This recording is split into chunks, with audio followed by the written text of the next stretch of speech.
Right. You remember where we left it last week? You'd just been to see the old wizard, and he had told you some weird things about you and your past. You'd wandered into his house, which was stacked floor to ceiling, full of books, and he said those books contained the sum of all knowledge, past, present and future. And at the end of that, he gave you some items. Each one, he said, well, he gave you back some items, according to him. Each one, he said, was your item, and you're probably missing it, even though all of you were somewhat perplexed that you'd never seen these items before. Anyway, you left to go and find an inn and to stay the night, and upon turning round, you noticed that his house had gone, and in its place was a garden, well-kept garden, at which a couple of kids were playing with a hoop. Confused, you carried on, found the inn, and proceeded to stay the night after identifying the various different objects that you'd been given to determining whether they were magical, and if so, what they did. After that, you spent the night. Most of you in the inn, apart from Ferron, who spent the night under the stars. And we left it pretty much dawning with you guys having breakfast in the inn or breakfast in the field, depending on what you wanted to do. If you wish to be, yes, you may. Yeah. Yeah. All right. And that was where we left it. Over to you.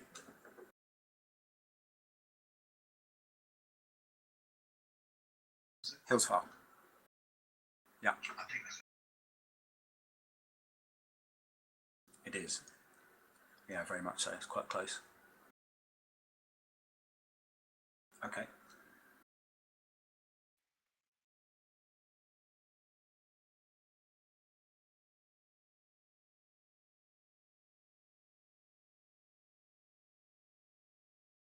Yep. Yep, you can.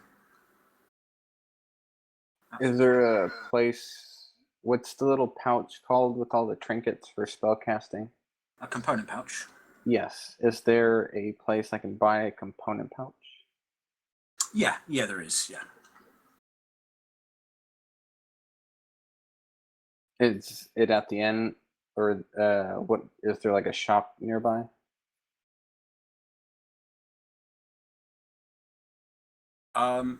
Is there a shop? Yeah, there's a shop that caters for travellers.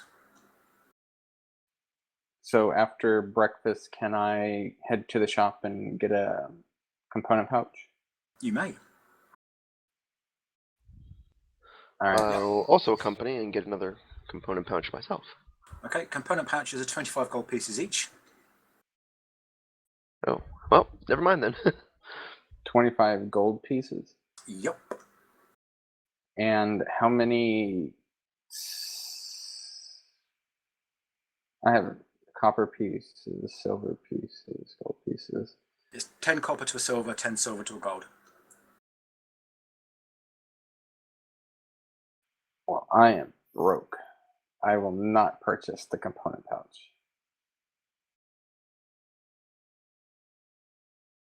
Wait, don't we start with, or can't we start with a component pouch? I thought that was one of the choices. Did you not pick that to start with? I didn't know how to make a character, so I didn't actually grab any items except for the clothes on my back. Let's have a look. What background did you take? Hermit. Okay. Right, so you start with the following equipment: a wooden shield or a simple weapon, a scimitar or any simple melee weapon, leather armor, an explorer's pack, and a druidic focus. So a druidic focus is the equivalent of an arcane focus, so you don't actually need a component pouch. Now basically, a mage or a spellcaster can choose two things. They can either choose an arcane focus, or they can choose a component pouch, or a druidic focus, or a whatever, and they both do the same thing. Now, what that allows you to do is to cast spells that have spell components that don't have a monetary value attached to them. So if the spell requires a pinch of dust, then you can use a component pouch, or you could use your arcane or your druidic focus instead of using that pinch of dust, as long as it doesn't have a monetary cost associated with it. So you have a druidic focus, so you don't need a component pouch. Okay, that's good to hear.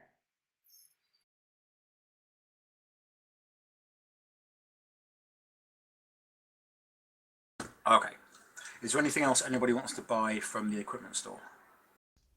Not from the equipment store, but is there some sort of mailing service around that I would like to send message to my church that I closed the portal and I ended up somewhere around here? Oh yeah, absolutely. Yeah, you can do that quite happily. There's every day a messenger comes through on horseback, bringing and taking mail, and they generally swap over horses, deliver the mail, take the next load of mail, and carry on their journey, one going each direction, basically. So yes, absolutely, you can do that. All right. I'd also like to leave a forwarding, like we're going where we're going. Right. That's fine.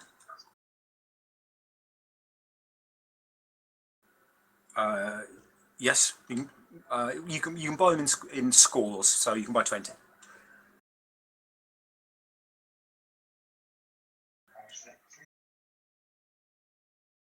Arrows will cost you 1 gold piece for 20.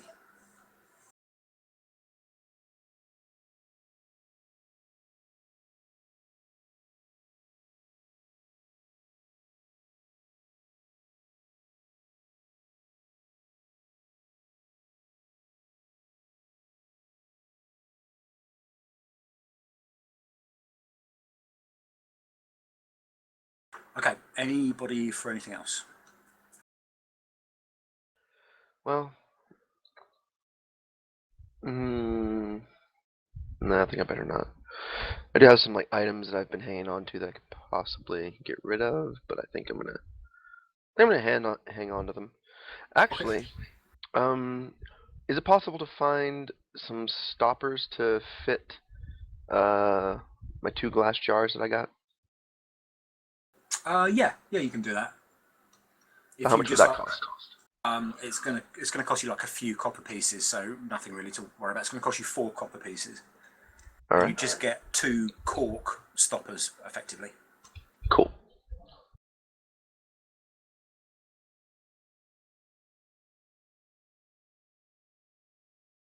Okay. Right. Well, it's a beautiful day outside again. Not a cloud in the sky. The sun is beating down. It's really warm. You can hear the animals and the birds in the trees. There's a gentle but very, very warm breeze. And kids are out again when you set off back up the road after buying everything that you want to buy. I'm also gonna clean these glass jars that I have with. Yeah. I guess there's some water. There's water source somewhere. Yeah, well, you pass over a river, and it's a very meandering, slow, lazy river, so you can wash the jars off in that quite happily. It's not a salty river either; it's fresh water, so and it's clean as well. Cool.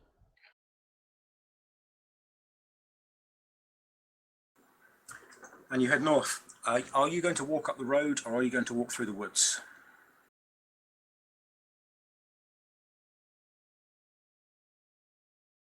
I think the road is fine. So, is that road? Yeah, road sounds good. Okay. You walk up the road. The day passes uneventfully. You walk. By the end of the day, or in fact, actually by late morning, you've passed into the woods again after traversing the fields and the plain lands outside. And when you get into the woods, it's cooler in here. The sunlight dappled through the trees above you, and you still have the warm, gentle breeze. You can still hear the birds in the trees, and you see the occasional squirrel or fox or something like that darting about here and there, keeping away from you as much as they can. And it's a very pleasant sort of walk. You don't feel like there's any danger. It's nice and open and airy. The trees aren't closing in. You can see through the trees quite a distance in both directions.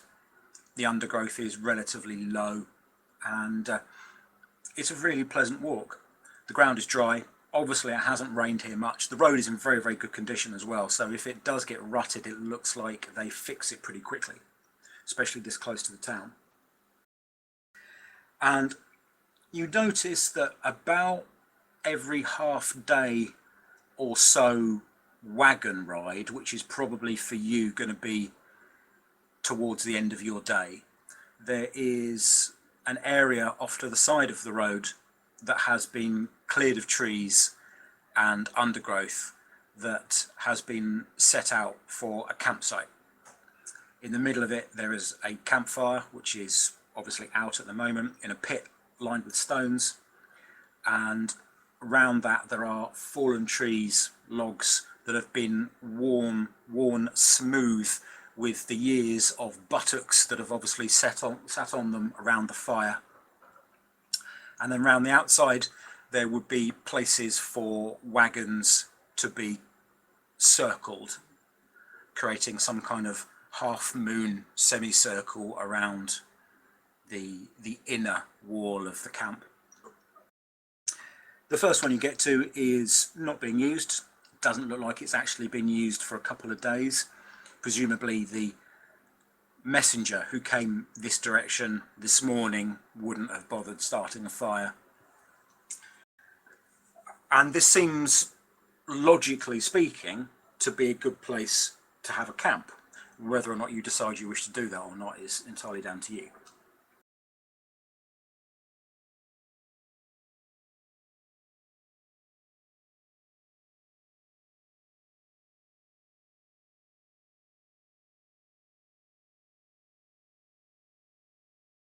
Yep. Yeah, camping sounds good. Let's do it. Let's do it. Okay. You set yourself up around this campfire, this camp area. Are you going to light the fire? It looks like the fire has been laid ready to be lit. Yeah. Just use, I guess, prestidigitation or thaumaturgy and just light it up. Yeah. Yep, it lights. It looks like there is a stack of wood and there is kindling nearby. And it looks like that the previous occupant of the camp has set it ready for the next occupant to light. So it's pretty easy to do. And you do that quite happily. And in relatively short order, you've got a nice, good cooking fire going. Gives up quite a bit of heat, quite a bit of light, and a good centerpiece for the camp. Yep, heat up some rations and heat up. Okay, well, you've got the fresh food that you got from the inn, if you remember. So you've got some of that boar sausage plus fresh bread and cheeses. That's true. I just kind of put it in with my rations. I just increased my rations by 2. Right. Okay. Okay. Alright. Awesome. You eat. The day, or the dusk, passes into nighttime, and obviously the composition of animals changes to reflect that. All the birds go to sleep and their chirping and chirruping stops for the night, and instead you have bats and other such animals that normally frequent this sort of area at night. What kind of animals? What sort of nighttime forest animals? There's more rabbits out, bats, things like that. So I do see an owl. Yeah. Okay, Yeah. I'll keep that in mind for when I'm level 8.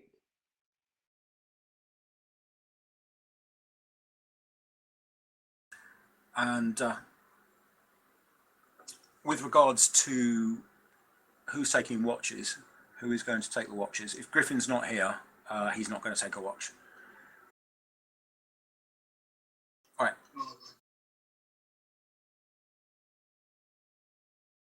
Yeah, since Farron only needs the 4 hours of meditation, I guess the rest of us can, or at least I will.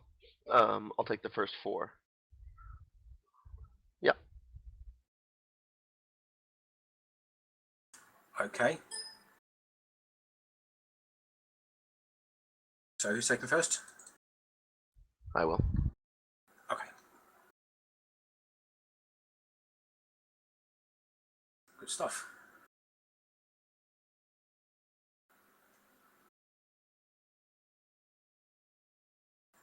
The night passes uneventfully. There are animals that come slightly closer to the camp, obviously intrigued by what's going on. None of them come in.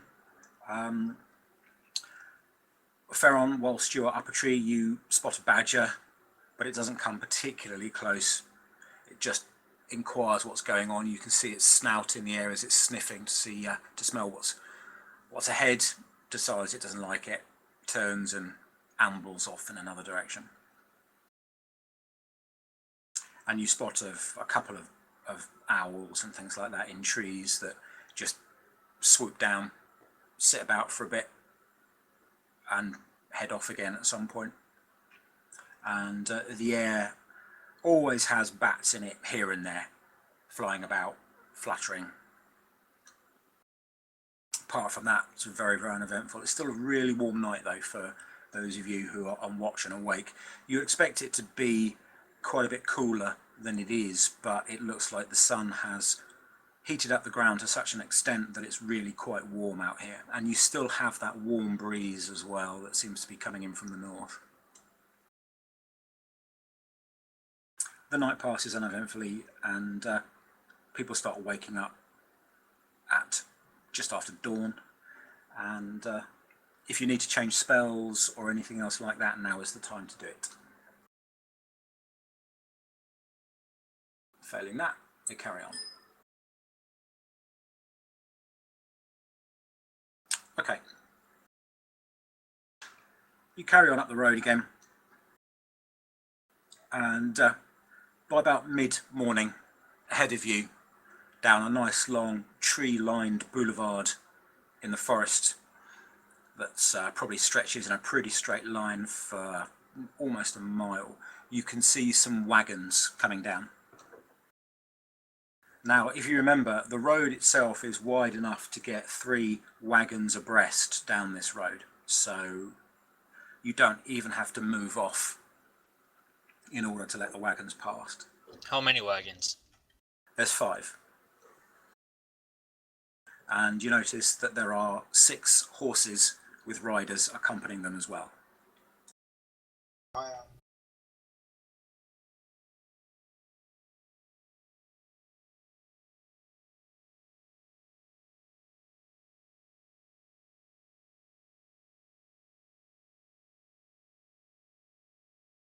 What would there be to start?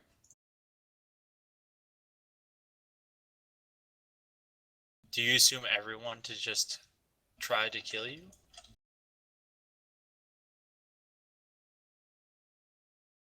Must be lonely.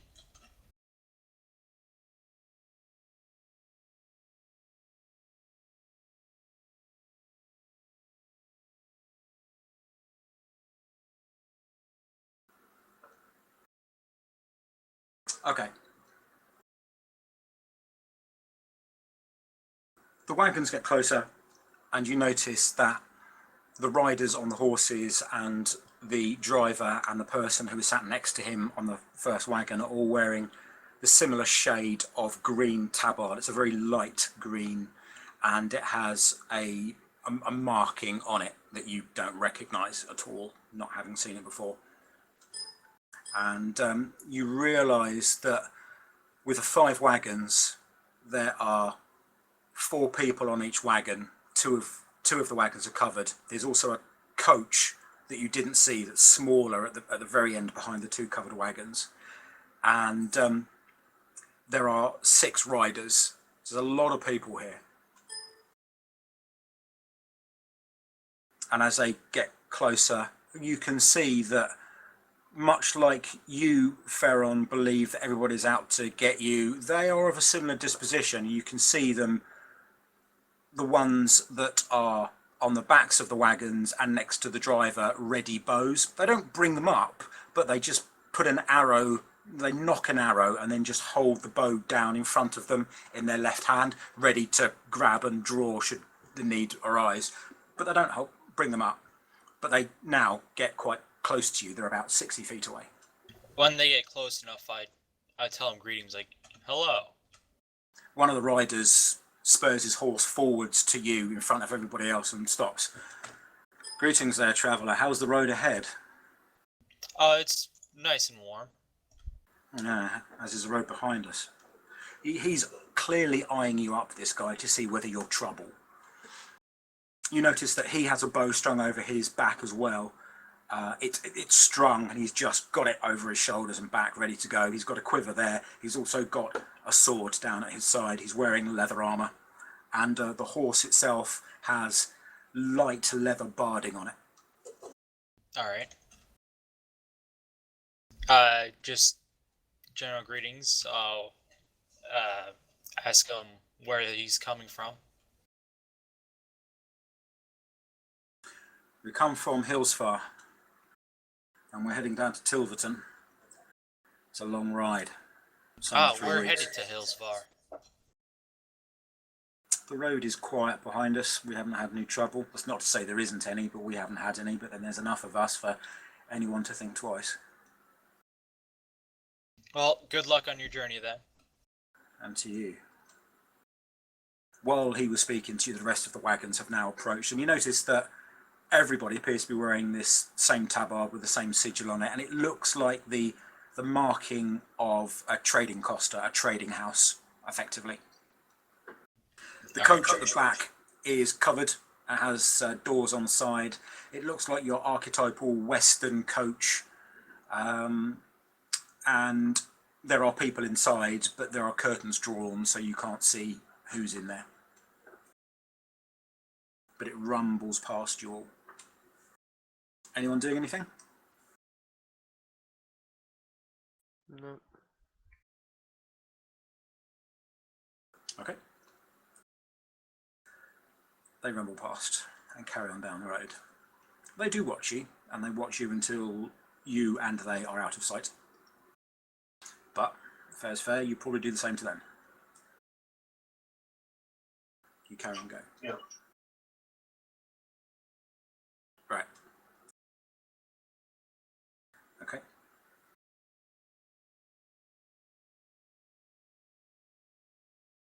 You carry on up the road. Eventually, after a couple of days of this similar sort of travel, you get back to the standing stone at the junction again, which is the one that's on the map on the screen in front of you.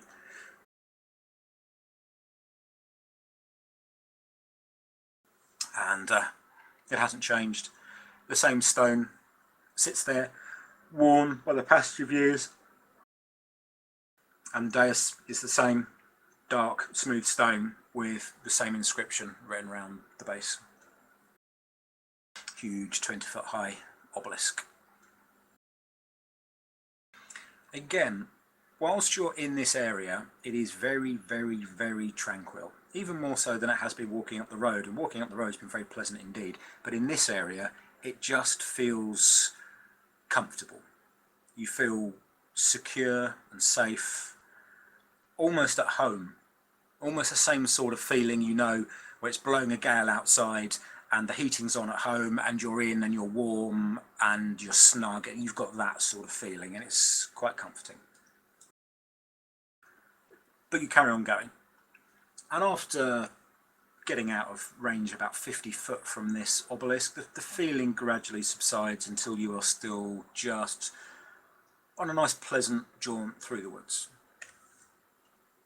The animal sounds that you didn't realise you missed kind of come back in now, but around the stone it was so tranquil that they were somewhat muted, or if they weren't muted, they weren't shrill bird cries. They were bird calls of a very beautiful nature that just seemed to emphasise the tranquility. Now that you're out of that area, the the raw sounds of the forest come back.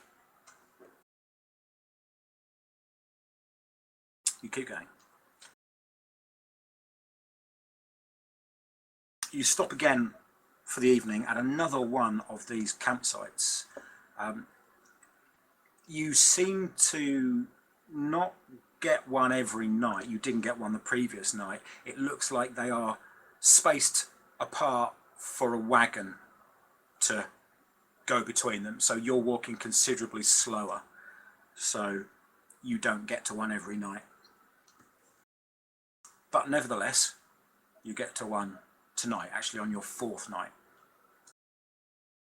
The last one you passed halfway through yesterday, but you're there at one now.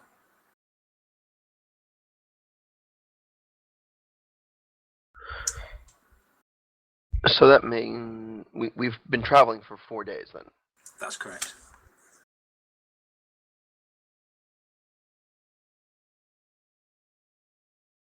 Are you going to stop at this campsite? We can. Yep. I think it's probably best to keep well rested. No sense in incurring any penalties for being tired and fatigued. I have 14 think I've got left. a couple left.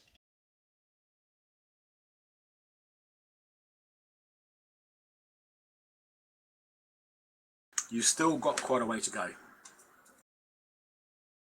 Basically, you've got probably twice the distance that you've travelled to go again. So that's another 8 days, or thereabouts, before you get to this. It would be nice to reimburse our food while we travel. Yeah, like if we didn't have to use up the rations, I think it'd probably be best to, I guess, try our hand at hunting / foraging, fishing, or whatever we have available to us. Just because rations cost money, whereas animals don't. Yeah.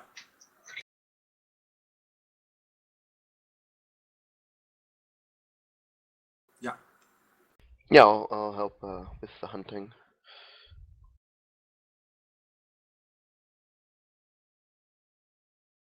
All right. In that case, then let's have a nature roll from you, please. Rain, with advantage though, because Sabin is helping you.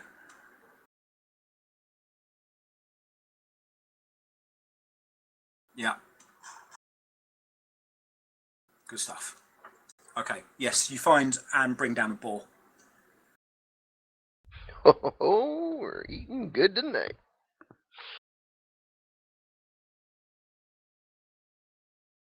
In the meantime, after camp is set up, I just like to gather a couple of herbs, medicinal herbs or so.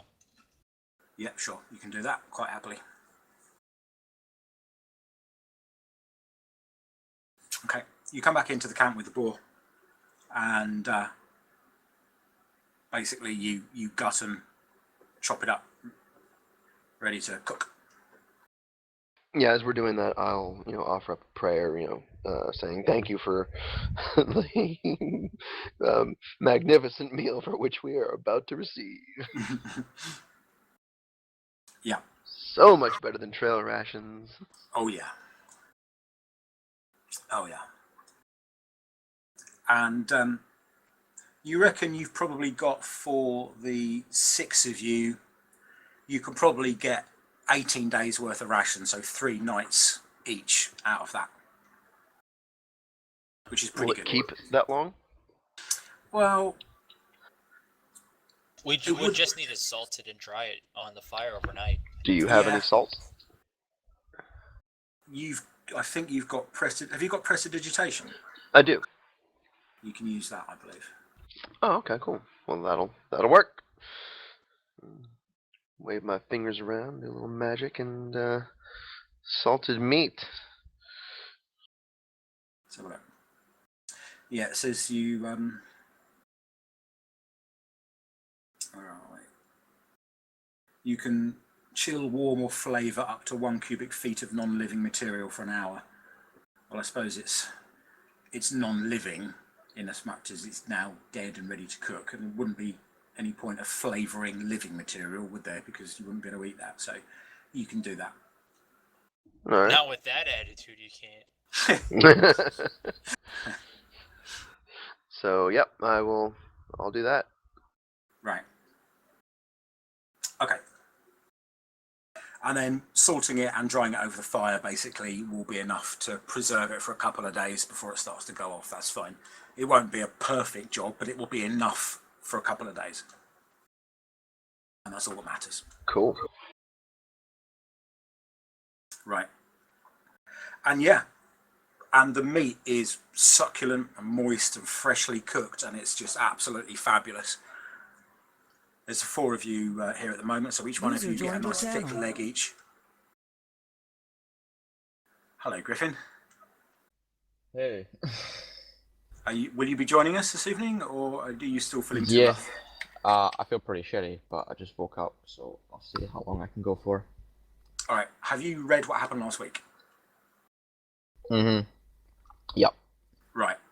Just to let you know then that you're on the journey now from that village, Asharbenford, up to Hillsfar, up the Moonsea Ride, which is the road that takes you straight there. And so far you're still on that journey. Nothing has happened other than everybody has passed a caravan that's heading the other direction, and you've talked to them briefly, and you've stopped off.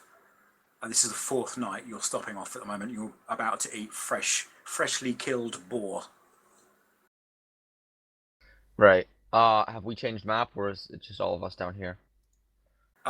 Yeah, we're just still on the same map. It doesn't really matter. This map Okay, I was is just curious. not very...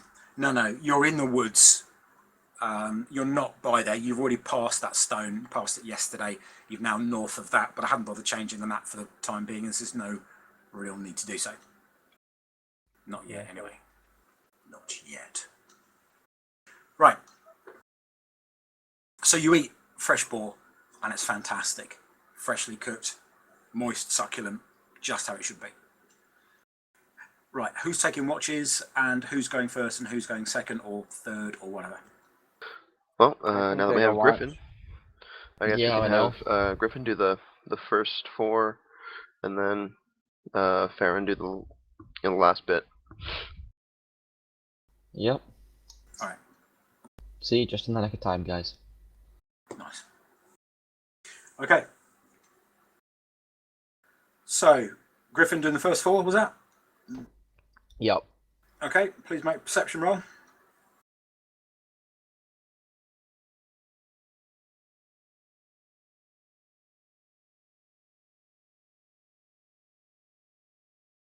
Where are we here? Sorry. Sorry? There you go. Okay. That's absolutely fine. Thank you very much. And Rain, second watch, can Farron make a perception roll as well, please? Okay, thank you very much. The morning dawns quite happily. You have a very restful sleep. If you wish to change spells again, please do. Otherwise, you pack up the camp. Are you going to set the campfire for the next occupant, or are you going to leave it as is? Yes, let's set it. Okay. All of the ones that you have passed have been set ready to go, so yes, okay, you set that one. Should have asked you last time round, forgot, doesn't matter. Yeah, we probably would have done that, just to be courteous. Yeah. Someone was nice enough to do that for us, so, Exactly. Okay, you set the campfire for the next occupants, and you head back up the road. Again, it's a lovely sunny day. The sun is coming in through the trees and the leaves and dappling the ground and you as you walk up the road. It's still warm. The breeze is slightly cooler than it was over the last few days, but not by much really. It's still quite warm. And again, you still have the fantastic woodland sights and smells around you. It's still a very, very pleasant walk. doesn't feel threatening. It still feels just like you've gone for a walk in your local woods, somewhere that you've walked hundreds of times and feel very comfortable in. And it's that sort of feeling. It's nice as you walk up the road. Sure, you're not dropping your guard, clearly, but it's still a nice walk. Are there any birds flying around? Oh, constantly. You can hear them all about for a start, and you see them flitting between trees. Let's see. Oh wait, we don't have the big guy, do we? Yes, we do. We have. Wait. No, we don't have false stag. No, yeah, we don't have one. Oh, we don't have false stag. Quick Never question. mind. What were sorry. I I'm was quite thinking- strong. You think you could carry me? How heavy are you? Hold on, let me check. While he does that, what were those gloves called again? The ones I got last game. They're called Spell Strike gloves. Okay, thank you.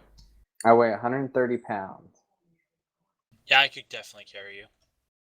All right, if y'all want, I can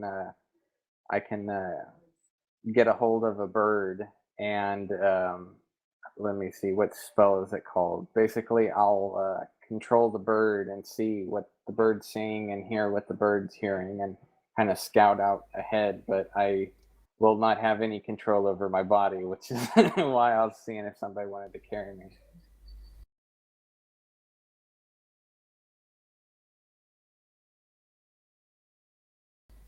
Yeah, and I was actually just gonna say, depending on the range on that, it's probably it was, kind of redundant for you to try to do that. It's a different spell. I just got this one. What's the range on it, or is there one? What's it called? Let me find it.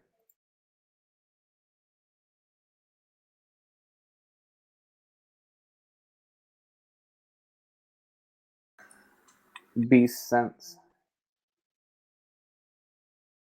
Beast sense. Basically, I see through the beast's eyes and hear what it hears. Okay. Do you get control over it, or? No. No. Yeah, no, you- I have control over mine. I can just use my Are you familiar. incapacitated? No, pretty sure I'm fine. Well, No, you're- like when you're you're going through it. when you're looking through your Oh, bird's right, yeah, when eyes, I'm looking you're through still it. blind and you're deaf. And much like beast sense, you can be led, but you're still blind and deaf to your own surroundings whilst you do that. If Yep. you can control it, I can turn into a cat and you can ride me. Oh, right, okay, sorry, I didn't click for a second there. I thought you meant like a fucking house cat. I didn't quite know how that was gonna work. Like a panther. Yeah, right, okay. No, I could just be led. Yeah. Oh, okay. Well, then we Or can lead someone him. just pulls me Yeah, along, you know? I just carry him. Yeah, I'm not very heavy. I'm like 100 pounds or something, and I'm wearing like just robes. I'm not particularly heavy. Actually, no, I am particularly heavy. I weigh 180 pounds. Fat bastard. Excuse me, just because I'm 6'3". Right. So, is that what you're going to do in that? So you're going to cast beast sense on one of the birds. I think Griffin is going to do it because he has control over it, right? Yeah, Well, I'll you use can- my you can- what is it, conjure familiar. I'll use my hawk and Yeah. take a look around. Okay. You summon your hawk out of its pocket dimension and fly it about. That's fine. Did I see anything? Oh, sorry. Lots of forest. Lots of forest. Lots and lots and lots of forest. Foresty, foresty, forest. Lovely, lovely trees. Lots. Green as far as the Trees? eye can see. Why'd it have to be trees? Are you going to fly them up above the tree canopy as well? Yeah, as long as I have the range for it, definitely. Yeah, I think it's like 100 feet or something. Yeah, it's like 120 feet or something like that. Yeah. Just trees. I mean, really, it's got to be within 100 feet of you, and you can do that. You can fly from where you're at the moment about 30, 40 feet above the trees quite happily, and in all directions it's just trees. A few of them are slightly taller than the others, but apart from that it's just trees, and there's a really, really thick canopy over most of the forest, so there aren't any areas that are immediately in the bird's vicinity that are open and free of trees, like clearings or anything else like that. I mean, there are areas some distance away that look like they could be, but there's no way that bird will be able to stay within 100 feet of you and investigate them. They're like miles away. Okay. Another quick question. I can't remember off the top of my head. How did we decide where we were going last game? Or did we just pick a direction and walk? You're going north to Hillsfar because that's close to the Zentarim, the Zental Keep, which is the home of the Zentarim, and you believe that the man you're following is also a Zentarim, so that's why you're going that way. Okay, no problem. Yeah, well, I guess I'll relay that to the to everyone else.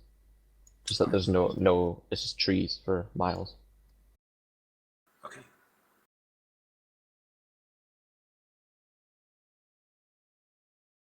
Right, you carry on going.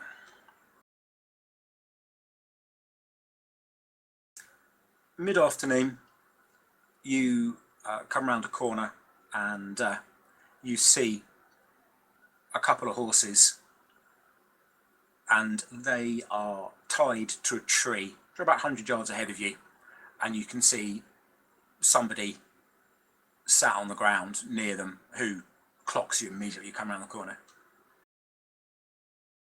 Like clocks, like just runs up and hits? No, notices.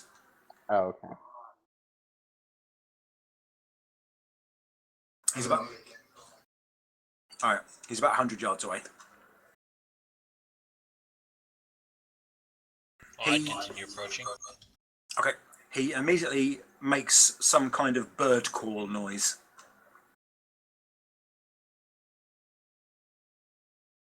And stands up.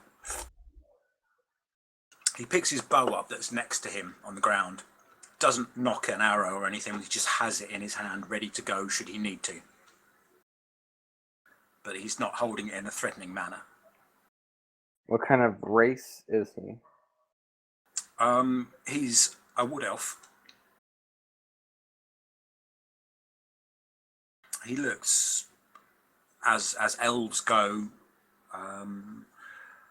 like a not quite middle-aged.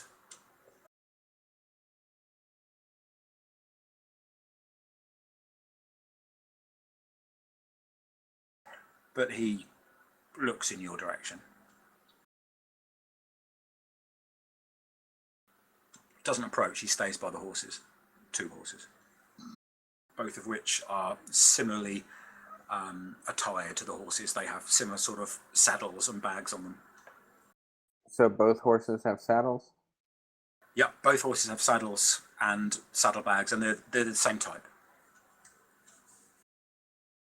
Do we hear another person, or is it just him? Just him. He did make some kind of bird call noise, though, that you did hear. But just him.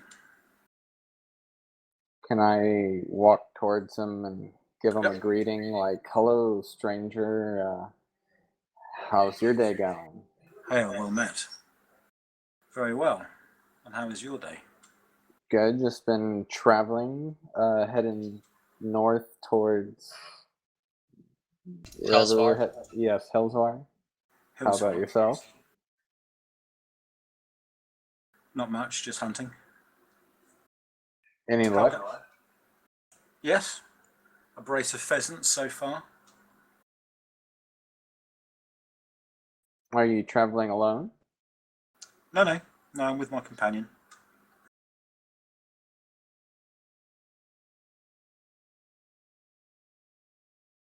Have you been north, or what direction are you heading? I'm just asking because this is new territory for us.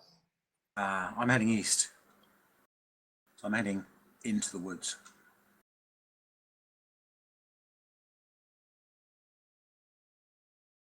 I don't travel the roads particularly. I have no need to. Well, I guess since we really don't have very much in common with him, and he doesn't seem violent, I don't know if anybody else wants to ask him any questions, but maybe we just keep going the direction we're headed.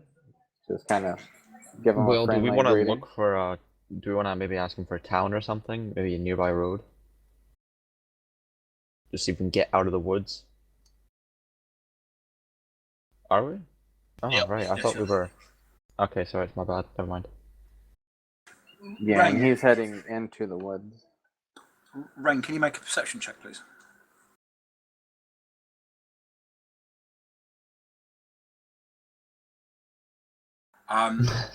You no, you can't, but it doesn't matter.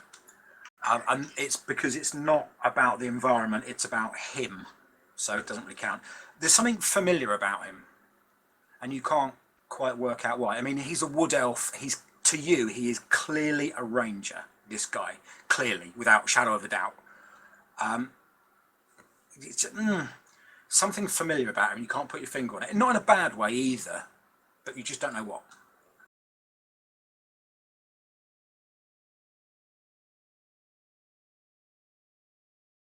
No, but there's almost like you feel a kinship towards him, almost. And that's not just because he's a wood elf ranger, like you.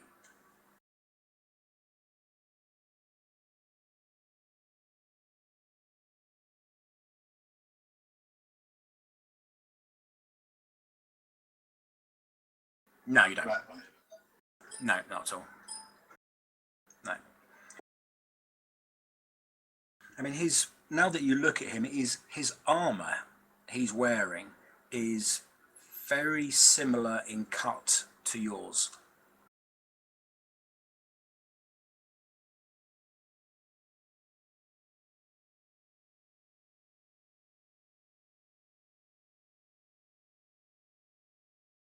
Yeah.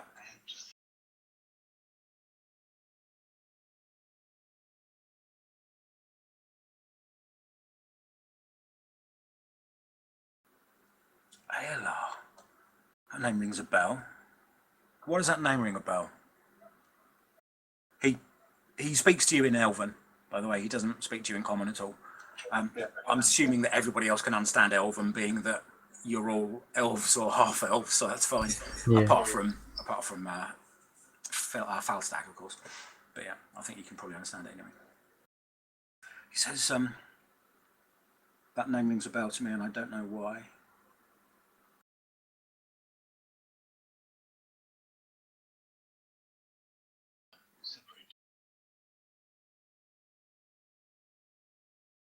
Ah.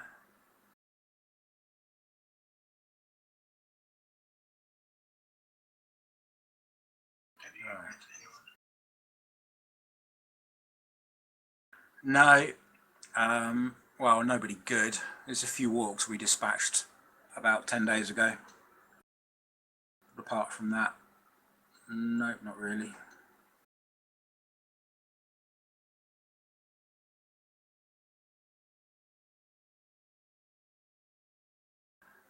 As you get north, it gets a slightly more, but I wouldn't say it's a big presence. It's annoying. There's small groups of goblins here and there as well, but again, without an orc behind them, they can be picked off quite easily. They're quite a timid, scared bunch, the goblins. The orcs are the ones that drive them. But we've dispatched as many of them as we possibly can. He's kind of looking at Falstag a little bit here, but it isn't aggressive at all.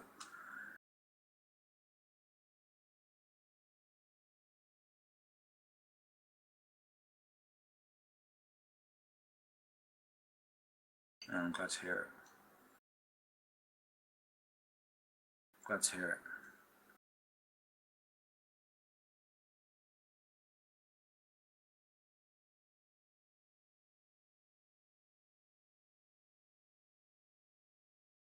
And you're head. I will do that. Safe journeys. To you as well.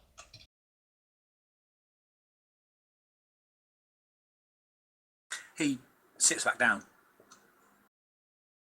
which to you, Ray, more than anybody else, is a sign of acceptance, i.e. he's not ready to fight, if that makes sense.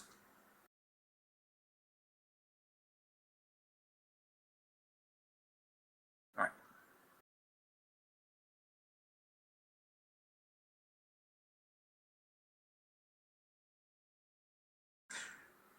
He watches you go as you head back up the road.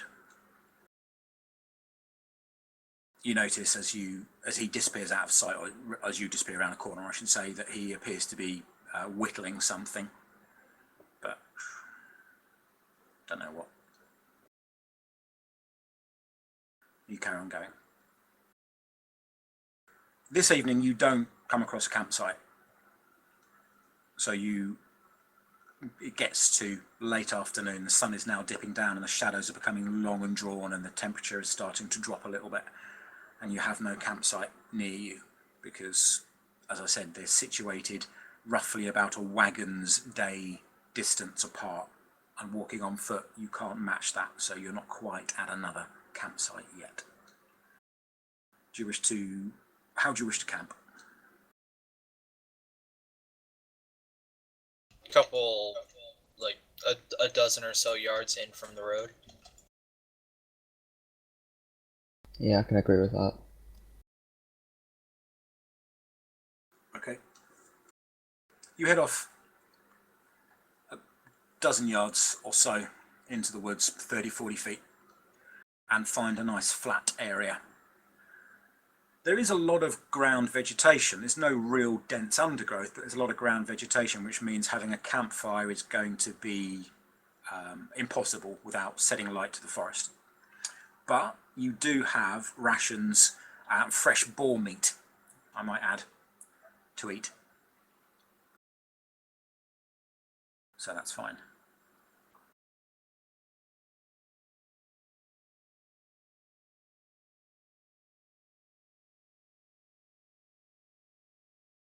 No, there's 3 nights of meat for 6 of you. So I'm including Falstag and Griffin as well. So yeah. So yeah, effectively 18 nights worth of food. So that's 3 nights each. So this is the second night. You eat your cold boar, slightly salted, gammon, very nice. And is there anything you want to do before settling down for the night?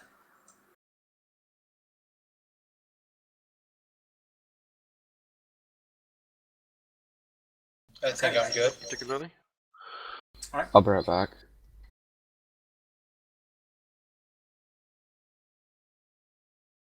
Right. So who's going to take first watch?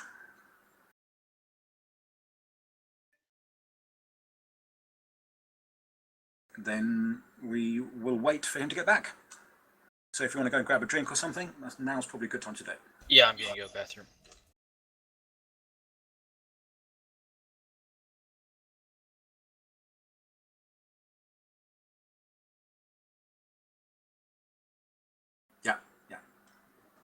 Yeah, no worries. You head up into a tree. The rest of you can find other sort of nooks and crannies to nestle into for the night. That will keep most of the wind off of you or something like that.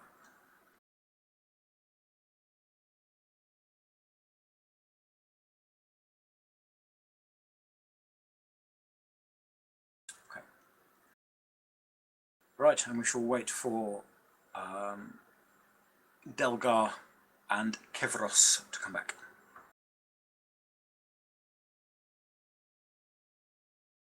Who isn't in TS? Anatsum. Sorry, not TS, Roll20. Anatsum? I'm here. You're not in Roll20. I'm back. Sorry about that. Just need something to drink. I'll reload it because it's showing I am. Oh, okay, that's strange. Very strange. Oh, there you go. You popped up now.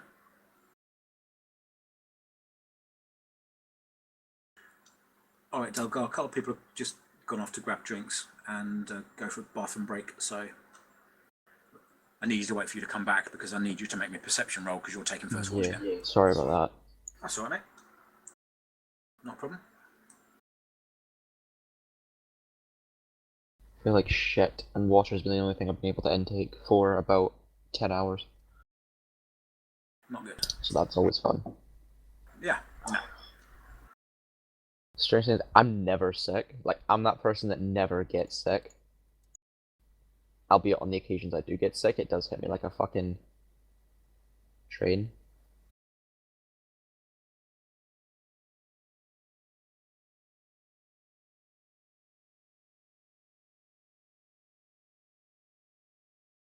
Do I get this, just on a side note, do I get the skill proficiencies from my hermit as well as druid?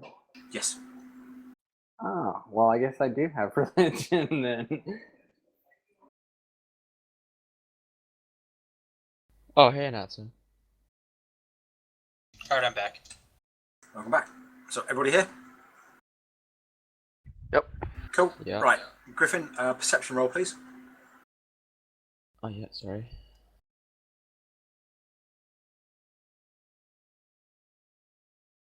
There you go. Oh. All right. And next watch is going to be Ferron. So let's have a same roll from you, please. Right.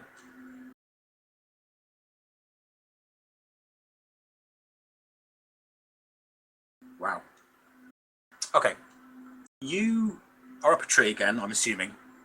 Yeah. And you're looking about, keeping a very vigilant eye open, and you notice off further into the woods, away from the road, some kind of just very, very faint glow. Can't see what it is, but it's some kind of faint glow, faint light in that direction.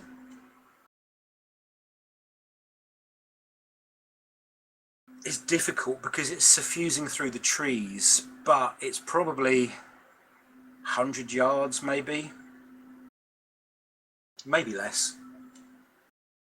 It's you're looking away into the pitch black at one point, just trying to look to see what's there, and then you turn back after hearing the noise of a bird in a tree just settling down, and you notice that off in that direction you can see the outlines of trees that you couldn't before. So you focus in that direction and realise that round the trees in the distance there is a glow. It's like a bluish sort of colour, and then you focus your eyes on that area for a while, and you realise, yes, there is definitely a glow in that direction.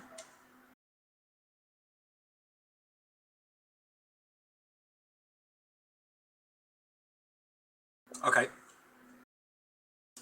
Let's have another perception roll, please, from you. Okay. You think you can see some very regular shapes in the forest, static, but very, very regular.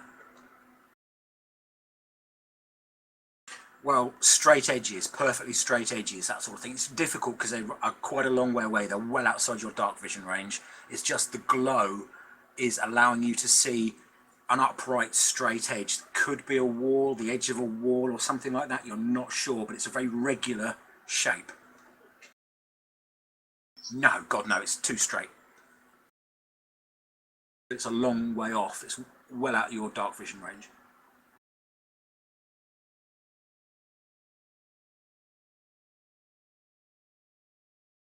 Right.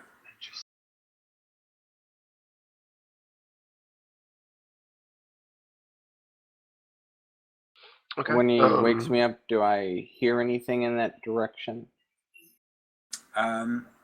No, it's quiet. You just got the sounds of the forest around you. That's it.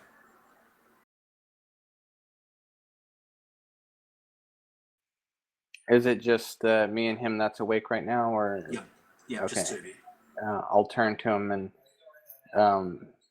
Well, once I see what he's talking about, I turn to him and ask, "Do you think we should wake the rest of the group? Maybe inquire to what this is before we move any further?"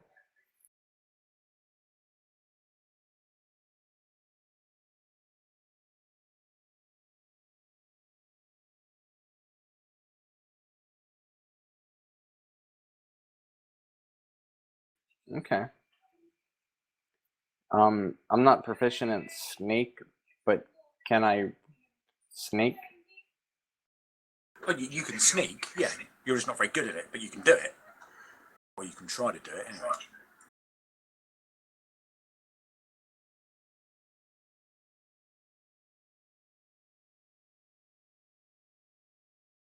Yeah, if I go into Panther, I have like automatic stealth. So I guess I will turn into a kitty cat. Alright, return into a tiger. How do I roll for stealth? Or do I just get that automatically as a cat? You still have to make a roll for it. What roll is it? It's going to be a dex check with a +6 bonus. So it's a d20. Well, it's a d20 +6 with your dex bonus added on. I don't have a dex. Oh, with tiger, I do have a dex bonus. Yeah, you have a dex bonus +2, I believe.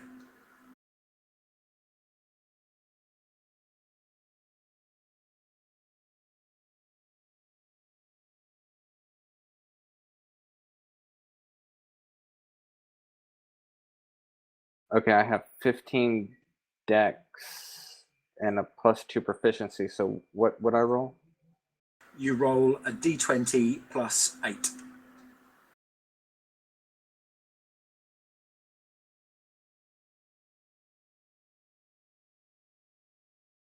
Okay.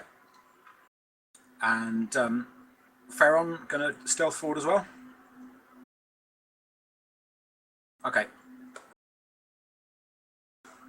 Both of you move through the forest. Much to your amusement, Farron, you realise that you're being more stealthy than the tiger. But that's fine. Now that I'm in cat form, can I smell anything? You can just smell the forest. It doesn't really smell any different to you. Trees, animals, leaves, that sort of thing. Smells perfectly normal and natural to you. So I guess we'll sneak up to the building.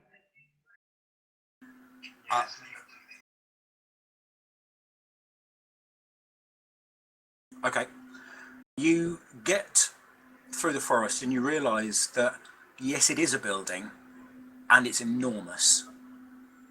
And it looks like it's in some state of disrepair that you can see through the moonlight, through the trees.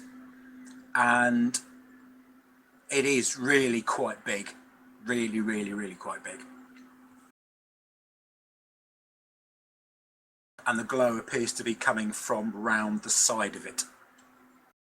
And it looks like it's moving slightly. The glow kind of fades and gets a bit duller. And then after a while it comes back a little bit and then it goes off again and becomes duller and then it comes back stronger again. It's not pulsing or anything, it just seems to be getting dimmer and then lighter again. Can we sneak and peek around the building, see the source of the light? Okay.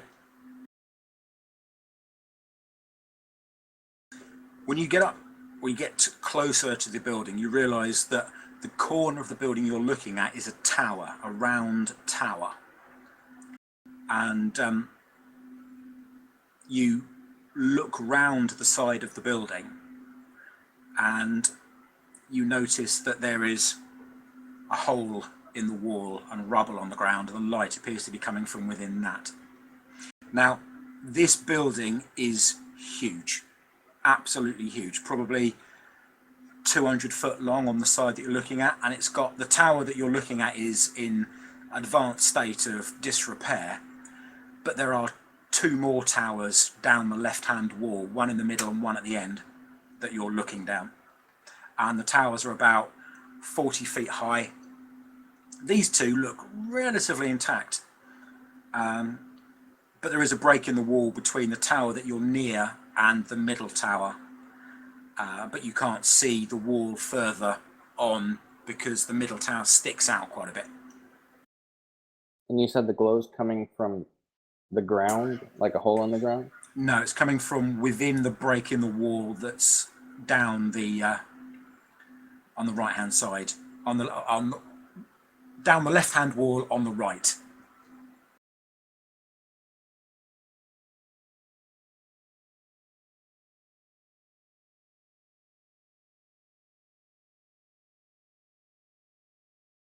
All right.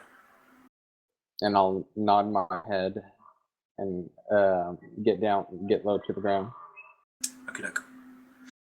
Let's have a stealth roll from you, please, and Atom. Rain, you don't need to bother. You're heading back to the group. That's fine. Right, so you get back to the group and you wake them up, I'm assuming. That's lovely. Yeah, 24. You find some foliage to get underneath an Atom. So the rest of you are variously woken up. Apart from Sabin, who stays resolutely asleep for a while. Not a problem. He's the last person you wake up, possibly.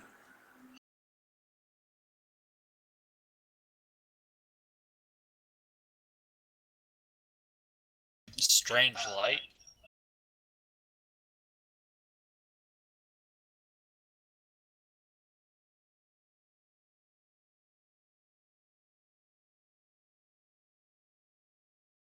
Alright. I'll don my armor as well. Okay.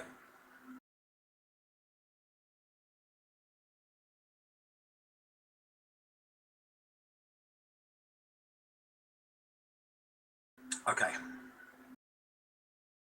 You don the armor.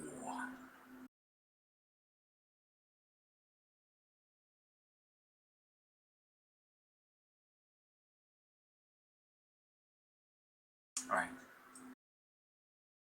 Now, am I so stealth that they don't see me when they come up, or do I need to make a noise or something? Because I don't want to startle them.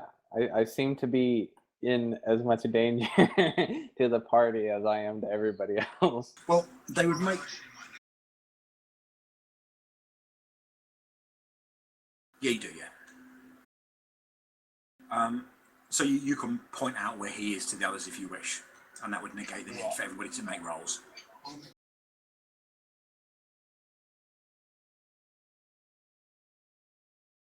Okay. Yeah, not a problem.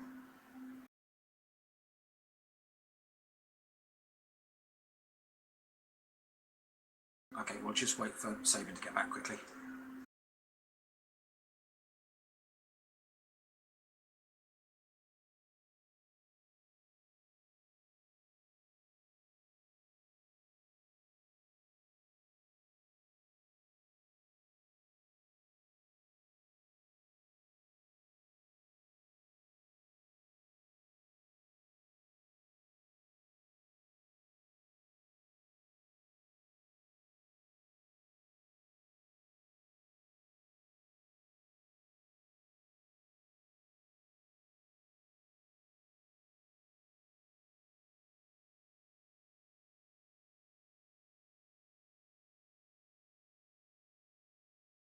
Be able to use what, sorry?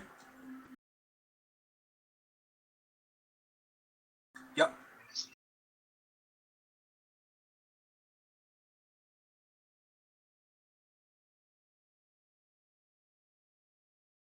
Oh wait, did we hit level 3? Yes. Some time ago, in fact. Really? About 5 sessions ago. Maybe I have leveled myself. Oh yeah, because I don't get whatchamacallit? I don't get level 2 spells until level 3, right? That's right, and you should Right. have level 2 spells. Yeah, I have level 2 spells. Sorry, it's just I thought for some reason level 2 would have been level 2 spells, and then level 3 would have been level 3 spells. Okay. I didn't have level 3 spells. Right, and to answer your question, Rain, yes, there is undead nearby.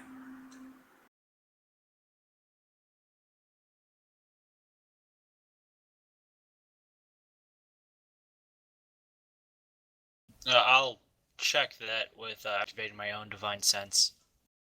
And you confirm there is in fact undead. Confirm. I believe yours is a lot more. You can actually get a location number, can't you? Until the end of your next turn, all celestial, fiend, or undead within 60 feet that is not behind total cover. Right. It is behind total cover.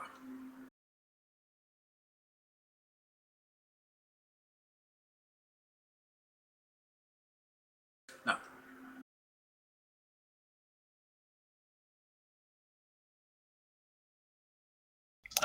Also can detect any presence of any place or object that has been consecrated or desecrated. Yeah. Don't get any of that. Okay, in that case then, because there is no undead that it isn't in total cover for you, you don't sense them. Oh, I know the location of them if they're not in cover. I sense that there is if they are in total cover, just not where.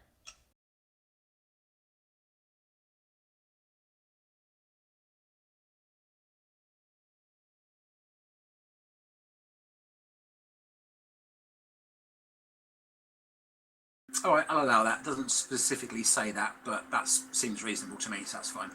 All right. We shall just wait for Flint to get back.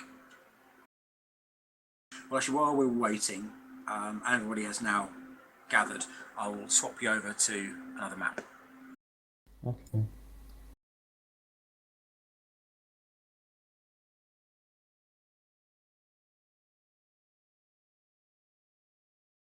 Let me just move you about.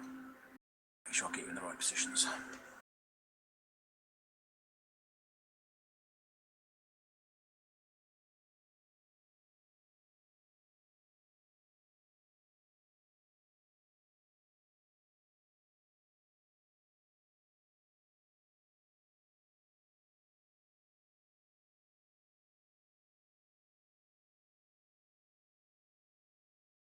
Bro, I can go get some painkillers. All right.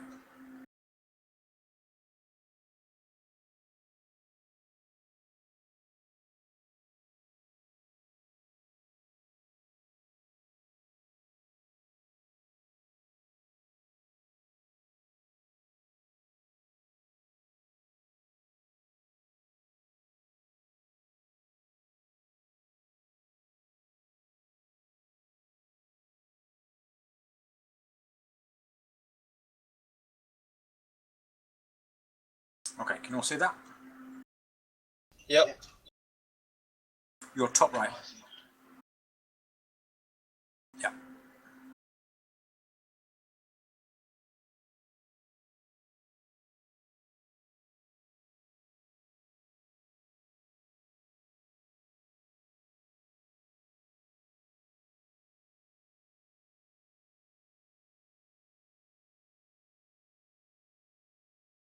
Okay. Right, the glow is coming from the break in the wall that is in front of you. Yeah, that.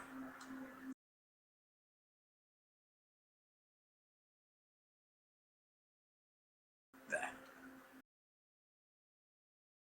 And it's a bluish glow, and it kind of comes and goes. It's not rhythmical in the way it comes and goes. It just comes and goes, gets brighter, gets dimmer, gets brighter, gets dimmer. Almost as if maybe there's somebody with a light spell or something like that walking about, something like that.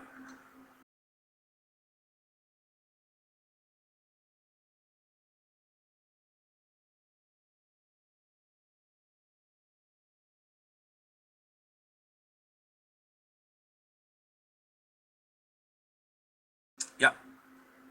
Stealthily.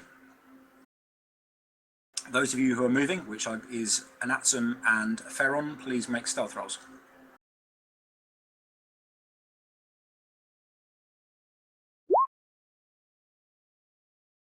Nice. Okay, I'm back. Sorry about that. That's all right. Lovely. Okay, the two of you move around. O is coming from round here.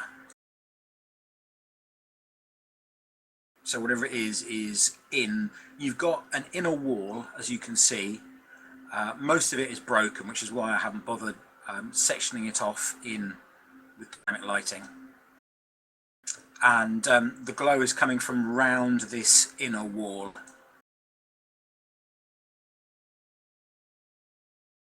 Around that sort of way.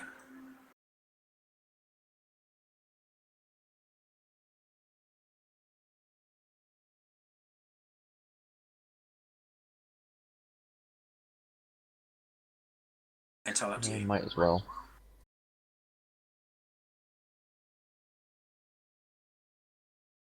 Okay, I shall hang on. In that case, then I shall go and grab myself another drink very, very quickly. Back in a minute.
Okay.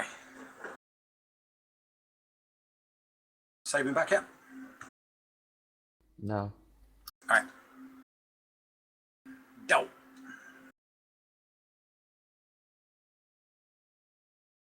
Never mind.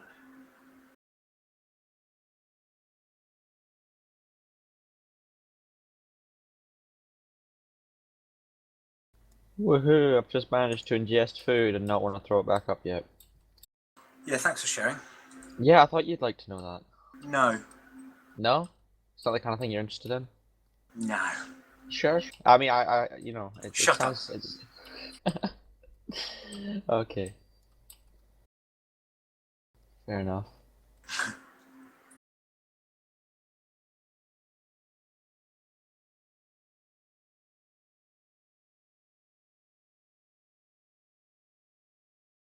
Alright, well, let's carry on. Well, actually, and that's going to get coffee, isn't he? Let's Yeah, I go. think so. Alright. This is fine.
Well, we'll wait for Natson to get back there and carry on with the Sabins back or not.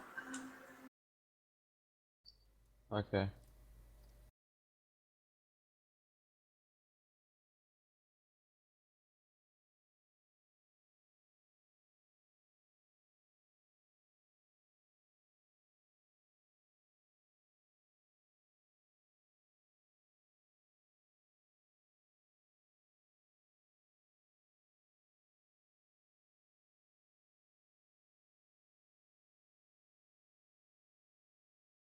All right, I'm back.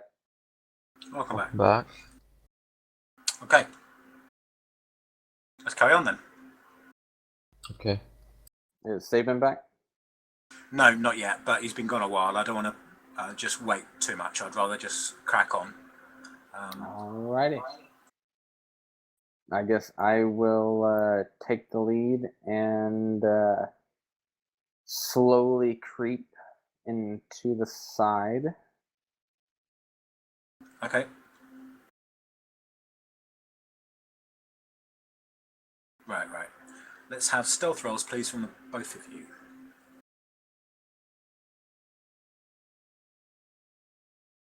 Nice. Okay, the two of you get up to the wall. That piece of, that you're both on is a big chunk of wall that you can kind of get down behind or something like that. What you notice is inside, the inner wall is broken as well. The inner courtyard sort of area. You've got lots of rooms that you can see in advanced state of disrepair there through the broken walls, and lots of corridors and so on. You have the distinct impression that this used to look very opulent, very opulent indeed, and now just lies in a very advanced state of disrepair. In some cases. Hey, really sorry about all of that holiday right. planning with the family. Wow, No that worries. took a lot longer than I thought it was going to. Very sorry. No worries, mate. It's all fine. These things happen. So I was just saying to the guys that what you have here is an absolutely massive building, about 200 foot on the longest side, and it's in a very advanced state of disrepair. It's obviously been here a very long time, and there is this blue glow coming from within the walls where Ferron and Anatson currently are. Alright. And they've It gone looks up like to we the are edge. stealthing forward. Yeah. Well, the two of them are at the moment. Everybody else seems to be hanging back. Just they're going forward to have a look. Okay. He does crash bang wallop. He It's not like... kicks a stone that bounces off the wall to your right, Ferron. And the glow inside stops pulsing and just stays static at that sound. No, pulsing is the wrong word. It stops. It was at that particular point getting dimmer. It's not a quick dim as well. And it doesn't fluctuate much, but it was getting dimmer. It just stops at that particular point and doesn't get dimmer or brighter.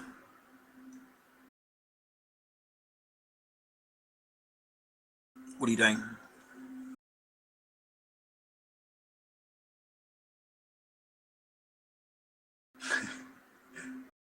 Yeah, I'll just, sorry. Alright, I will go even slower and just see if I can't peek around inside. Okay. Yes. What you see, you see this light moving towards you from down this very long corridor here. It runs down the right-hand side of the building as you look at the picture. And what you actually have moving down the corridor is this.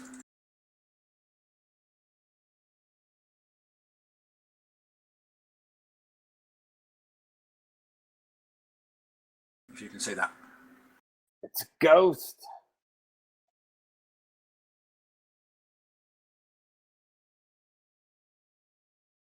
And he's moving down the corridor towards you. Not in a threatening manner and not moving down there at any particular speed, but he is glowing with that blue glow that you can see, and he very clearly does not have anything from the waist down. It kind of fades out into mist. Those of you who have hung back, you see this glow get brighter and brighter until into view, in that gap in the wall, comes this figure. Does he look distressed, or is that just a picture? It's just a picture that I could find. It doesn't look distressed. It Right, does okay. look like an elven ghost, but it doesn't look Okay. distressed. It's just, that's a good picture I could get.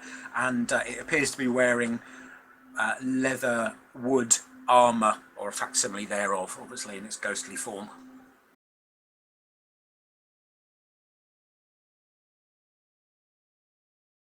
Yeah, yeah.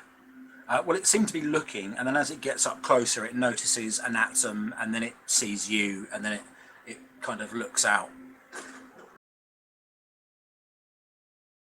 So once the ghost sees us, does he look worried, angry, or like does our presence not really bother him? Doesn't really bother him. He looks at you. His expression doesn't really change.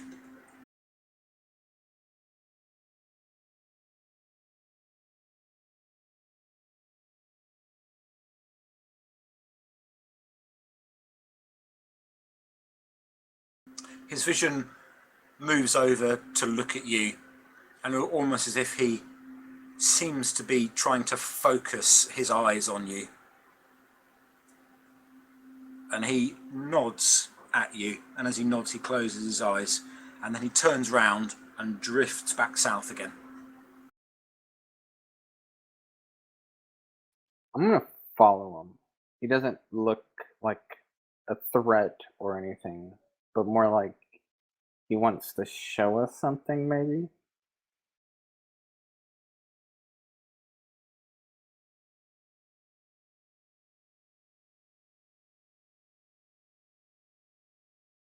Right.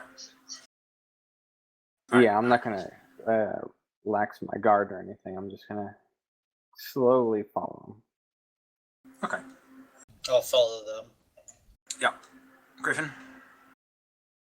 Yeah, I'll do the same. Just follow along at Okay. the back.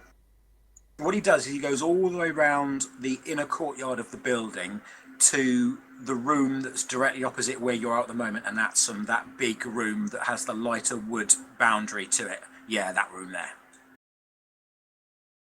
So he goes all the way around to there. You can.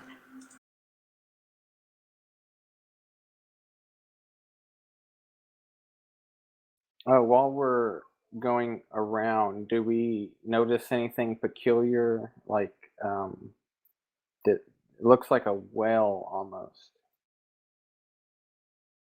Yep, that is a well.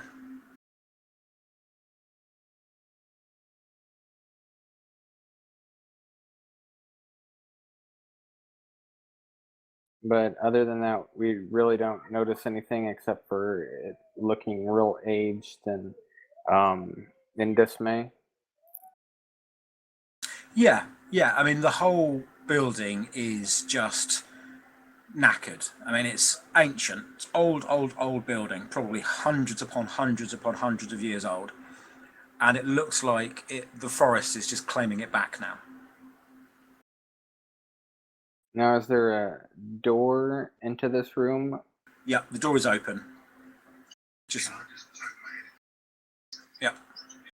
This looks like it would have been an audience chamber of some kind, and where he is, there's a raised platform, and there are some chairs on the platform. Well, they're kind of the remains of chairs on the platform. There aren't any intact ones.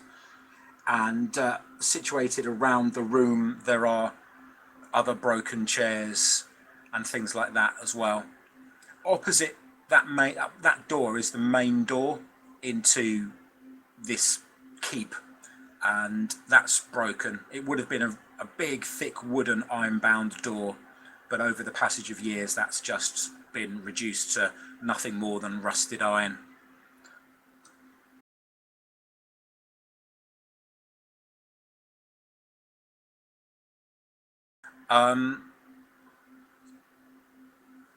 If you want, yep.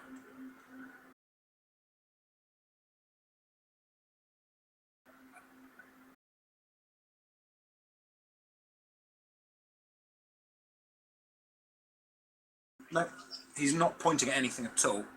He just has come into this room, and stopped and turned round to look at you. Apart from that, that's it. I mean, the room is advanced states of disarray.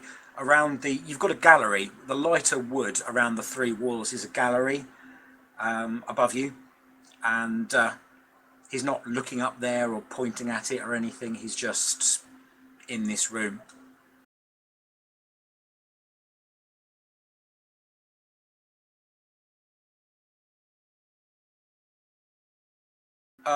Yeah, I mean, it's pretty screwed. The wood is cracked and broken, and you can see through it, and it looks like that you've got maybe a foot drop to solid ground beneath certain parts of it that you can see through. So it doesn't look like there's a treacherous drop beneath it. It just looks like a suspended wooden floor. It's broken. Yeah, the floor creaks a little bit, but nothing much to alarm you. And he sits down. There isn't anything for him to sit on. He's clearly, in his world, sitting on a chair of some kind, but he's not in your world. He's just sitting. Strange, in fact, quite weird. But he's not sitting in the middle chair either, or where you would expect the middle chair to be. He's sitting in the chair to the left of what you would expect to be the middle chair.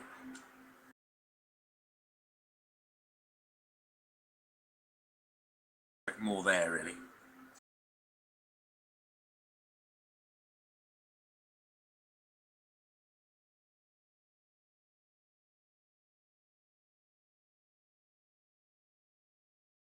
Okay.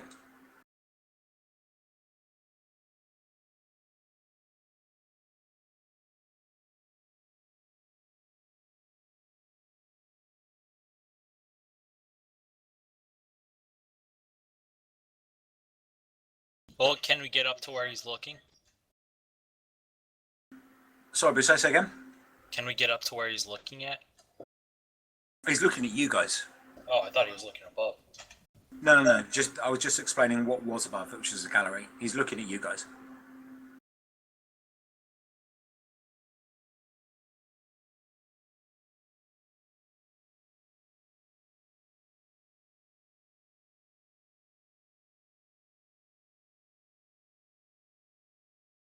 You don't hear a voice, but the words enter your mind anyway.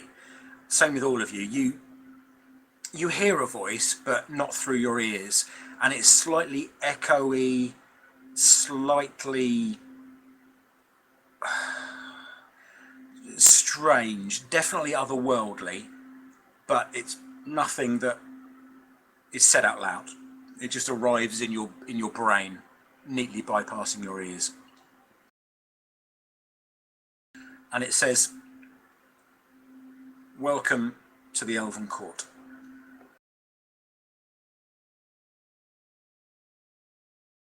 You are late."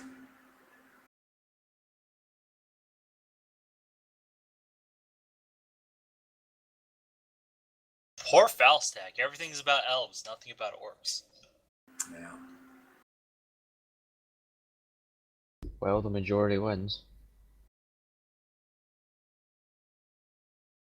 We are the 99%.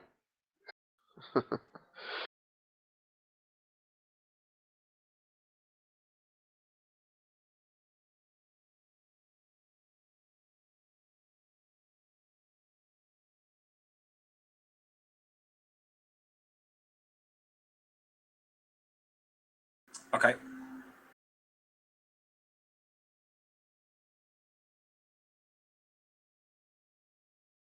Yeah, you step forward. And sorry, do you say you're going to stand where a chair would be, sort of thing?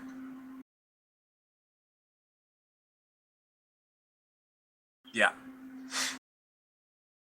All right.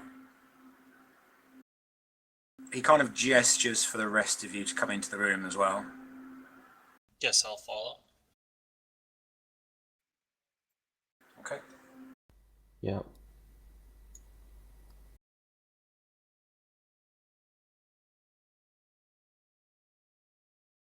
And he says, "You are long overdue. What has kept you? You were expected here a long time ago."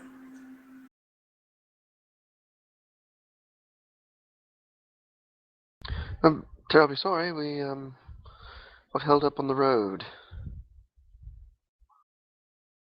That is not an excuse, but I will accept it nevertheless.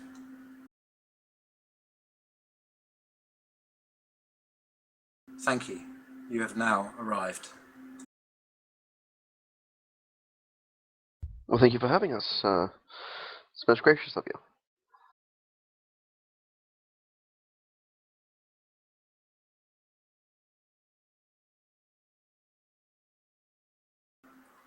My work here is now done. Are there any questions you wish to ask of me before I go?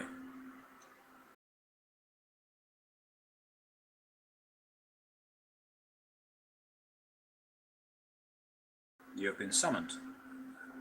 Did you not receive the summon?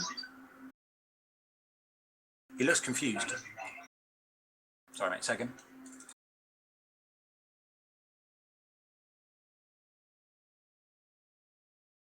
Something tells me you probably shouldn't have said that. He looks confused and says, "But you specifically have been summoned. I sent out the invites myself."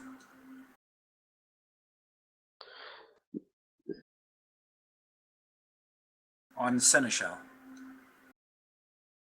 And you are Vandel, correct?"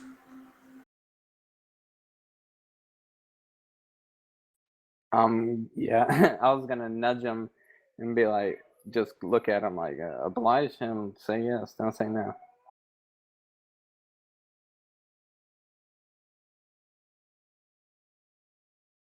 And with you, you have a representative Renarian. There is Lord Blackwood, I see. You have all been summoned. I do not understand. You have not received the summons, yet you are here.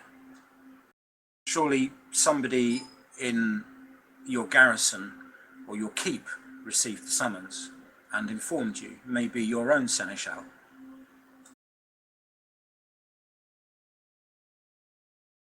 Yes, I believe you're probably correct. Good. Then my work here is at an end, and I must carry on about my business. Excuse me, before you go, where is our gracious host? He will be here presently. I believe he is tending to some matters of state. Have no fear. Food, entertainment, and drink will be supplied to you. Your journeys must have been long, surely. Yes, thank you. I would anticipate that Lord Reevy has come a long way from the Ilmater Church, for a start. The rest of you possibly, with the exception of Lord Renarian, have had much, much shorter journeys. Yes, I imagine that is the case. So we just wait here then? Yes, and somebody will be here very, very shortly. But please, if you must excuse me, I have some other matters of paperwork that I must attend, but you will be well catered for, and someone will be here shortly to show you and your entourage to your suites. Oh, Alright, when he leaves, I'd like to ask the rest of the party if anyone else feels like everyone's part of this, some inside joke that we're just not a part of. Well, he fades out of existence. He gets up and walks towards the door that's in the back of the room underneath the gallery, and as he gets towards that door, he just fades out of existence.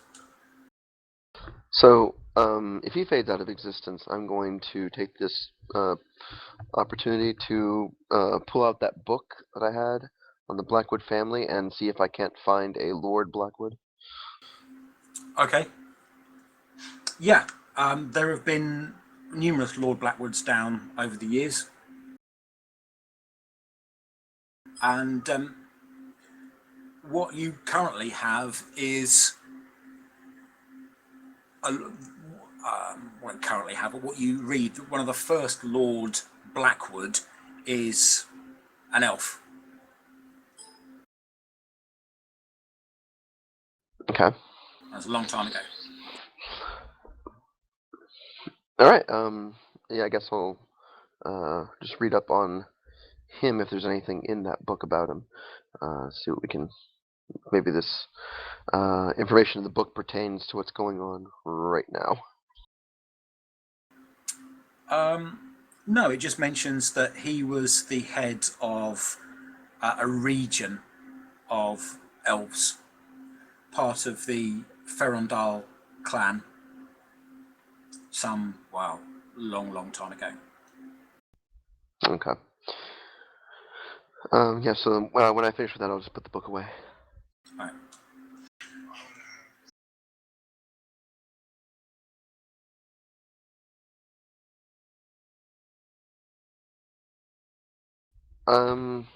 Well, I think it would be rather rude of us to just up and leave without, well, greeting the host at the very least.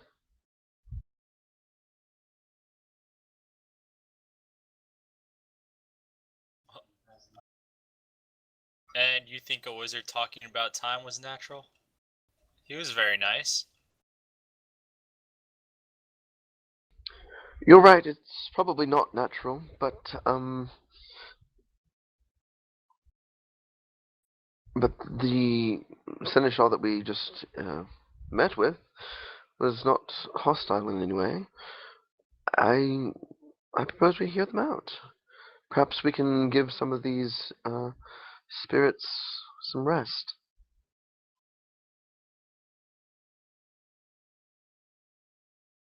I'm not entirely sure that they are being controlled.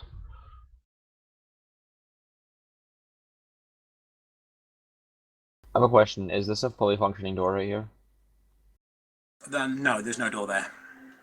Okay. There's a doorway, and there was a door there, but there is no door there any longer. Okay. As you are talking, you notice that it's, instead of it being pitch black here, it's starting to get light. So maybe it's starting to become dawn.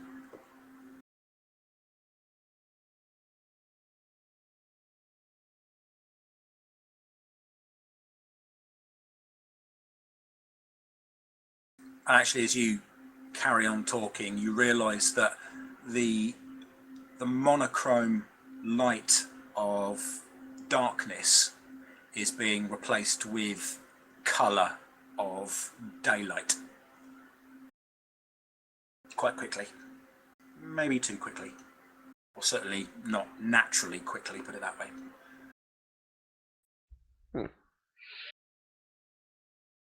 And as, over a very short period of time, it becomes day. And as it becomes day, you can hear sounds around you. You can hear the sounds of people enjoying themselves, entertainment. You can hear people moving about. You can hear somebody playing a lute nearby. And there's some singing going on in accompaniment to it.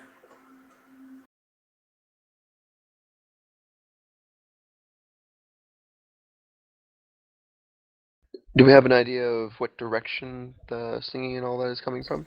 It's not coming from any direction at the moment. It's just there. Okay. Well then, guess I'll continue waiting until we can discern something a little more specific. Oh, this is a couple of minutes as you're talking more than anything else. It's only at the end of the conversation you hear the noise and it kind of stops you a little bit.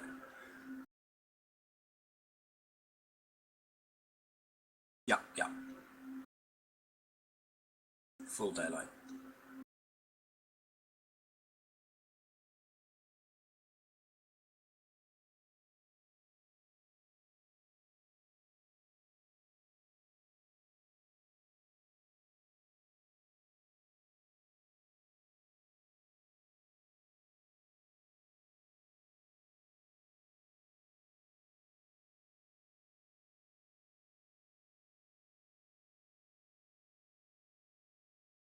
fading into view all around you, you notice that the room is losing the decrepitude and the damage, and the colours are becoming vivid. The walls have tapestries, and people start to fade in around you. There are tables, there are chairs, there are people enjoying themselves. You are all sat at a table, and you are all as you sat at a table, with the exception of Falstag again, who appears to be a hulking great big elf.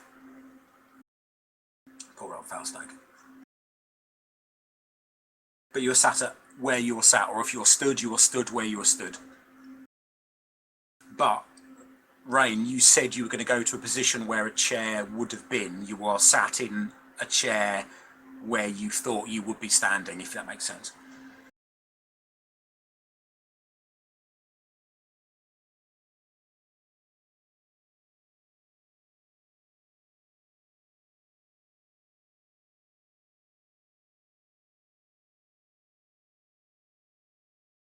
Yeah.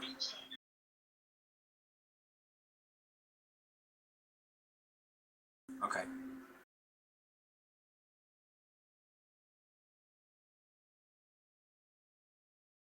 Into the building from the door in the far wall, which is this one, just there, walks a man that you recognise as the same man who was on the battlefield. The slightly feminine looking elf. I'll bring up his picture again.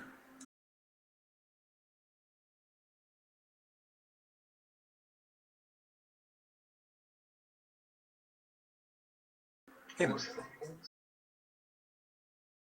You've heard him being referred to as Lorethian.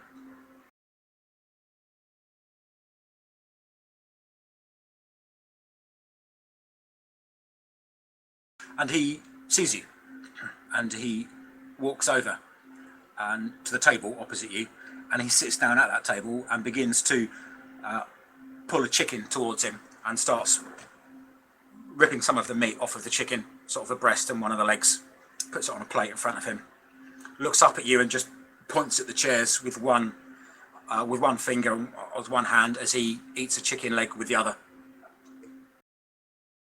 Not holding in the other, I should say. Not actually with his hands.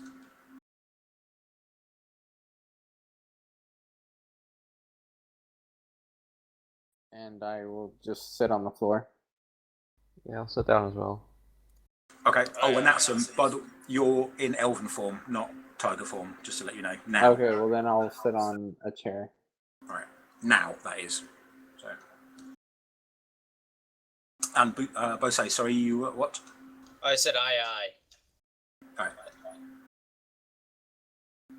When you sit down, people put plates in front of you and wine goblets, and they start filling up the wine goblets with wine. And they fill up his wine goblet as well, and he drinks some from it. And he as he's eating and drinking, he just points to the food and the goblets, and between mouthfuls, he just says, "Help yourselves. It's good. I wouldn't pass it up if I were you." And you can smell it. I'll slide the wine glass away from me and just say I've taken a vow of, what's it called? Sobriety? Sobriety, yeah. He nods at you and then nods at one of the serving girls and says, and turns to you as he talks. He's talking to her, but turns to you and says, "Milk, some kind of fruit juice, water." Milk would be fine. "Milk," he says, turning to the girl, who bobs her head and disappears off out the back quickly. He finishes eating that mouthful, wipes his hands on a rich napkin, rich dark red, gets all the grease off of his fingers, and puts his napkin down in front of him and says, "You made it. I'm glad. Well done. How are you? How do you fare?"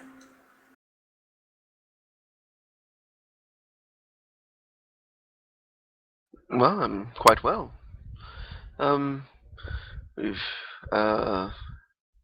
been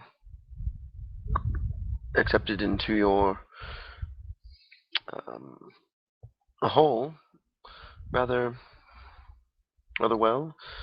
Entertained. It's been quite good. Good, good. I'm pleased.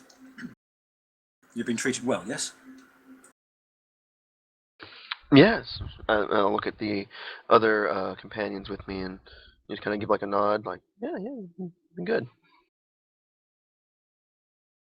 And how fare your compatriots, he says, turning to the rest of you.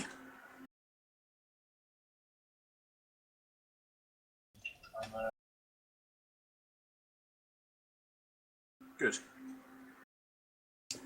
I'm pleased. I'm assuming that the rest of your entourage is well garrisoned, he says with a bit of a smile.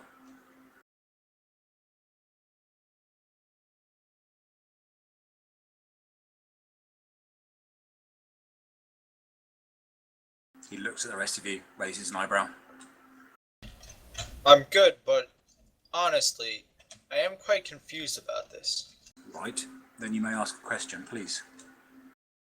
So last time I saw you was a couple days ago, which was technically a couple thousand years ago, and now you're a ghost. No, I'm not a ghost. In fact, I can honestly say I've never been a ghost. In fact, I'm pretty sure that I can say with complete accuracy that I'm never going to be a ghost. But I understand this must be confusing for you.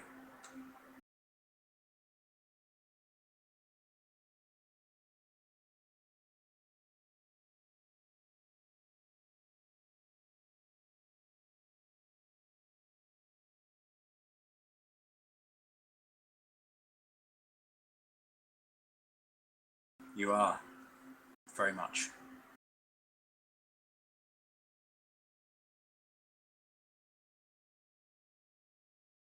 Yes.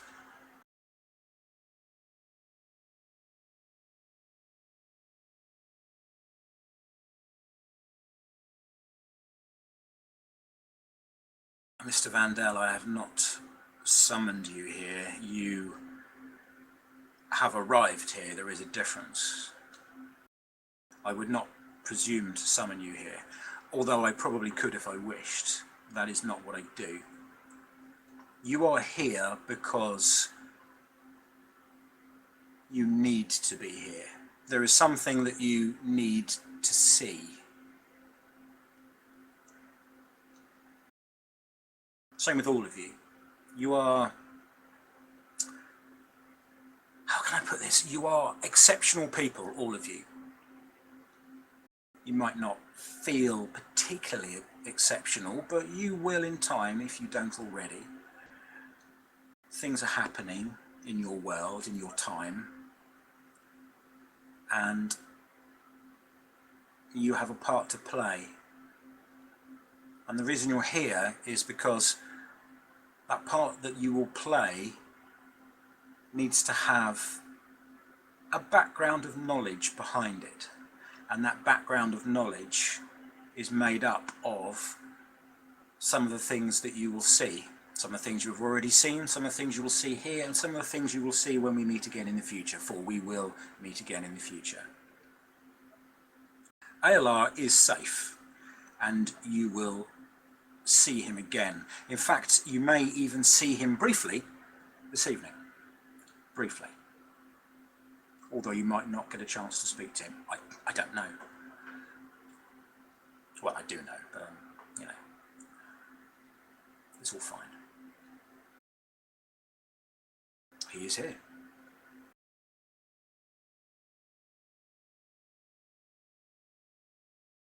He will be along shortly. He's, I believe, with another group. You will recognise him, but he might not recognise you. Nothing's happened to him, I might add. Nothing has happened to him, but you are not quite where you think you are. And he is exactly where he thinks he is. And sometimes those two temporal occurrences can't quite gel. so he may not recognize you, but you will recognize him. Oh, for him, it is his present. That's the difference.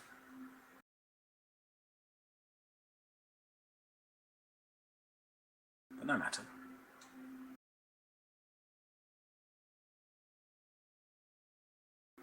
You will also, do I address you as Lord Reevy, Kevros? Are you a lord yet? Sir. Don't believe so. Sir, surely you are Sir Kevros, are you not? Yes.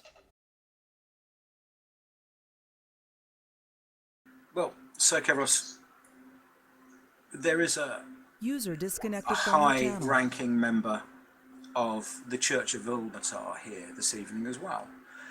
Probably not somebody you will know. I believe they are from a different diocese as your own, but nevertheless,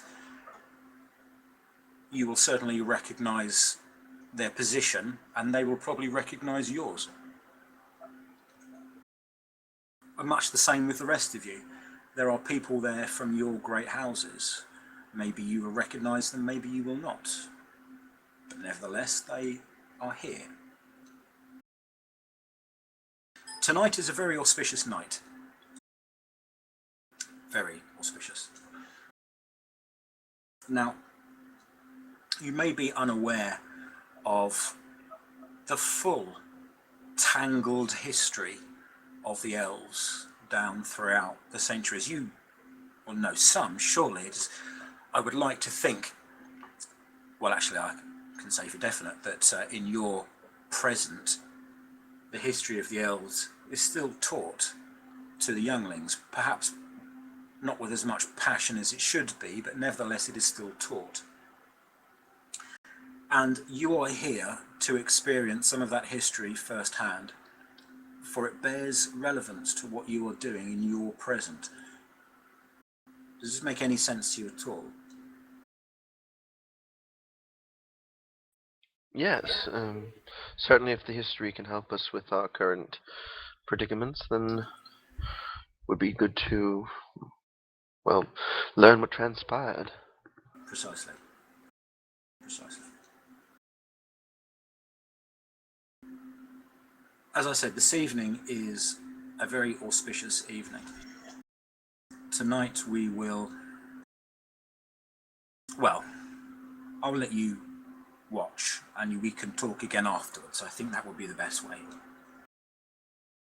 But for the time being, you have about half an hour to eat and drink your fill, to a degree that you wish to, of this food. And it is fine food, prepared by the finest elven cooks known to elvenkind, or even any other race. And if I were you, I would eat and drink, because the matters will turn a lot more serious as the evening wears on, for which you will be observing. Do you understand? Hmm? Good, good. Well, I must go and prepare for my part in this evening's occurrences. And I will speak to you later on. Please, enjoy. He stands up. He bows slightly, almost like he just dips his head at you, and heads off out the back. A couple of elven maids come up to your table and just kind of hang about there in case you need anything. They don't talk to you, they just hang about near your table. Guess I'll chow down. Okay.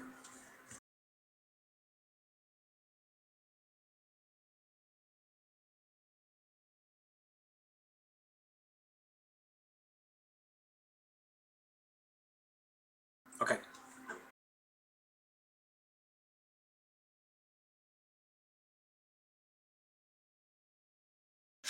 Right. You eat or you don't eat, doesn't matter. You do what? If you eat, if you all should be on 4 hits, right? Everyone's on 4 hits. Right. Those of you who eat the food, can you roll me 1d8, please? Yes. Good work. Wow, that's 2 fantastic rolls there. Anybody else eating? Nope. No. Are you too happy with those rolls? You wish to roll them again? You have 1 chance. You wish to roll I'm them happy. again. And that's them? Do you wish to roll it again? Sure. Yeah? Okay, please roll it. What are the chances? I'll give it a try. I'll eat. 1 I'll in eat. 64. Are you right? Are you sure you're going to eat? Yeah. So that way, we can at least have a different number than 1. All right. Right. So no one else is eating. Well, there's only you left, actually, isn't there? Okay. Right. So the 3 of you gain that number of temporary hit points. You feel warm and full of food and very, very content, and you gain that as temporary hit points over and above your normal maximum. So any damage you take comes off those first, and then when they're gone, you don't get them back. Pretty straightforward, really. Okay.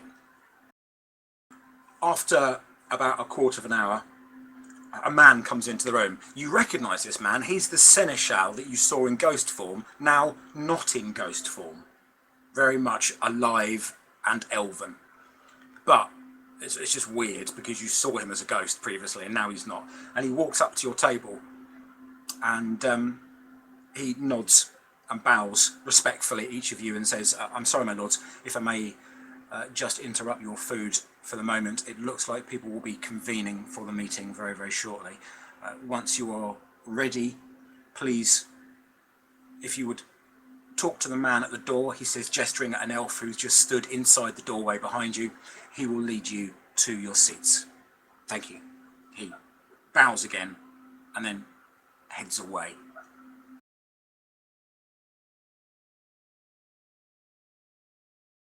Okay. Me too. Yep. Follow. Indeed. Right. You all get up and head over towards this elf. He's dressed similarly to the seneschal, not in the same finery, but obviously he's from the same part of the household. And there are a couple of others around who are dealing with people at other tables as well. So you're not the only people. There's others, other pages who are dealing with the other groups. And he says, if you're ready, please follow me. Yeah. Okay. You're led out this room, out through the magnificent front door, which exists in this time and is in perfect condition. And out, and you've got this big, big plain ahead of you. It's in the woods, but it's a whole flat, treeless area in the woods. And there is this massive amphitheatre that is stepped and goes downwards from ground height down. And it's huge, absolutely huge. And it looks like it's made of some kind of white stone, possibly marble, although it's not quite as mottled as marble would be. It's very, very pure white, almost like white obsidian.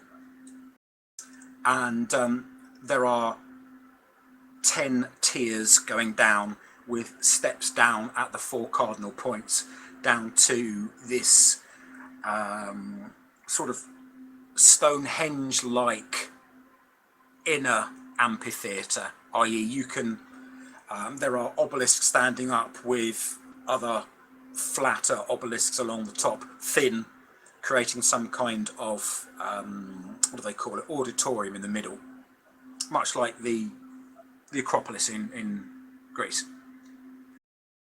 And in the middle of that, there are a couple of tables sat next to each other at slight angles facing towards the middle. And you can see stood in the middle talking is Lorethian, the man you just spoke to, plus a few other people.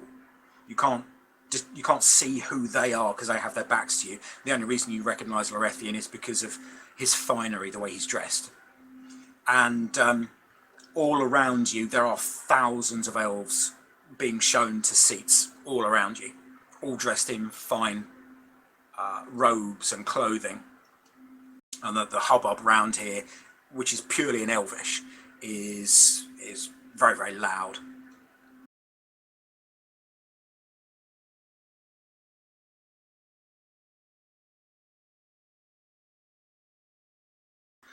Yeah, I mean, there are thousands of elves to look through here. Make me a perception roll. You need to get exception. Not quite good enough, I'm afraid. It's good. It's good, but no cigar. And people get shown seats, and you get shown to some seats that are on the 4th tier, quite near one of the stairs. Near the east stairs, which would be the ones that you head down from the building, straight out of the building, across the plain area and down into the arbory, down into the auditorium from those stairs, and you're on the 4th tier on the left. Seats 21A to another one. Right. And there are no seats, it's just a marble floor and cushions for you to sit on. And the cushions appear to be separated into quadrants in different colours. You've got red, green, blue and purple, different coloured cushions in the 4 quadrants. And you have blue cushions. This goes on for about 10 minutes, quarter of an hour as people get brought in, and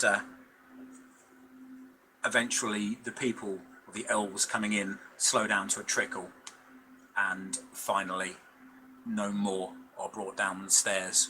The pages disappear back up to the top, and you can see that around the top of the auditorium at ground level are situated elves in armour. You've got a mixture of chain, plate, and elven chain and elven plate, I might add, wielding spears, swords, bows, things like that, and they're all facing outwards, so looking like they're protecting you from the outside rather than facing inwards. The people in the middle, there are 5 people talking in the middle. They stop talking and they move round to their various seats. There are 2 sat at each of the tables, and Lorethian stands in the middle. Right, you recognise Alar as the man who sat on the right-hand side of the right-hand table, right? Now that he's turned round and you can see his face. That's why you needed such a good roll. You couldn't see his face.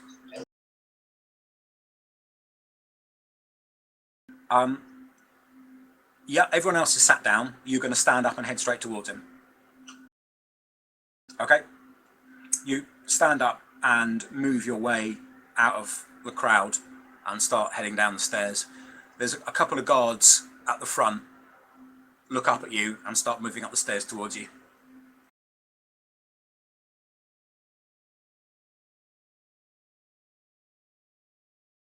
They stop in front of you and say, "Please return to your seat, sir."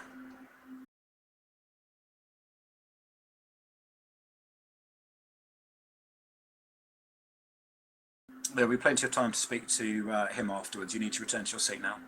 Otherwise you will be ejected from the proceedings. This is your last warning. Okay.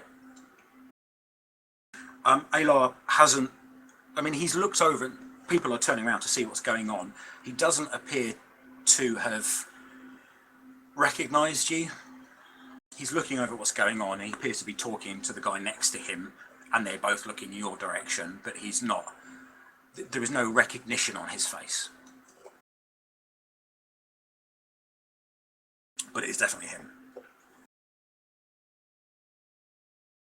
Lorethian stood in between the 2 tables that are at slight angles. And you notice that he's looking very, very radiant, and he does shine out amongst everything else around him. And as he talks, he introduces himself as Corellon Lorethian, and he introduces the four people around him, the only one of which of any real relevance to you is the man he announces as Alar on his left as he's talking to the crowd. Although he's referred to as Lord Alar.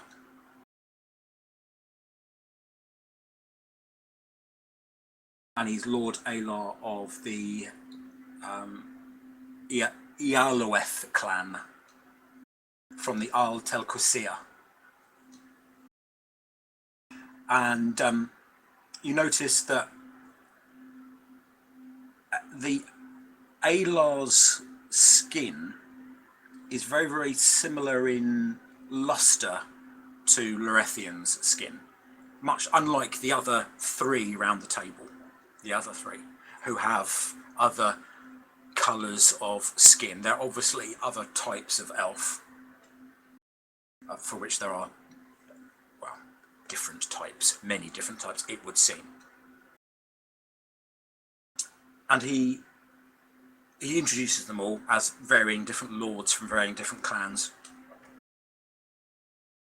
And then he mentions, and then he says, you are all here on a very, very auspicious evening, for tonight we deal with a very pressing matter that has besmirched the name of the elves across the land, and that has brought our society to its knees. And as he does that, there is a commotion from the northern stairs, and brought down the stairs there are 6 elves in chains. Their skin is very dark though, unlike the rest, unlike any other elf here. Their skin is dark.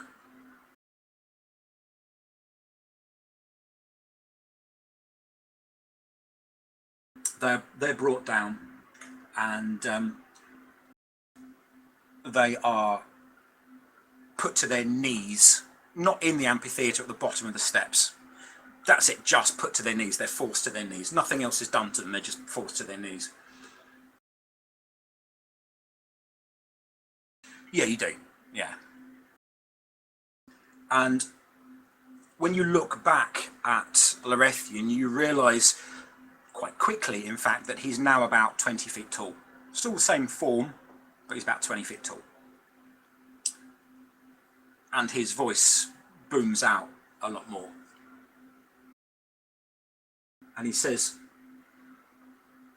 we are here gathered at the time of the flowers to deal with the Ilithir, them known as the Daherau, which in Tithirian means the face of shadow, the heart of night, traitor.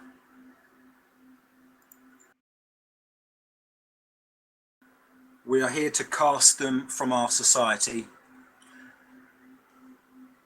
from now and forevermore. From this point on,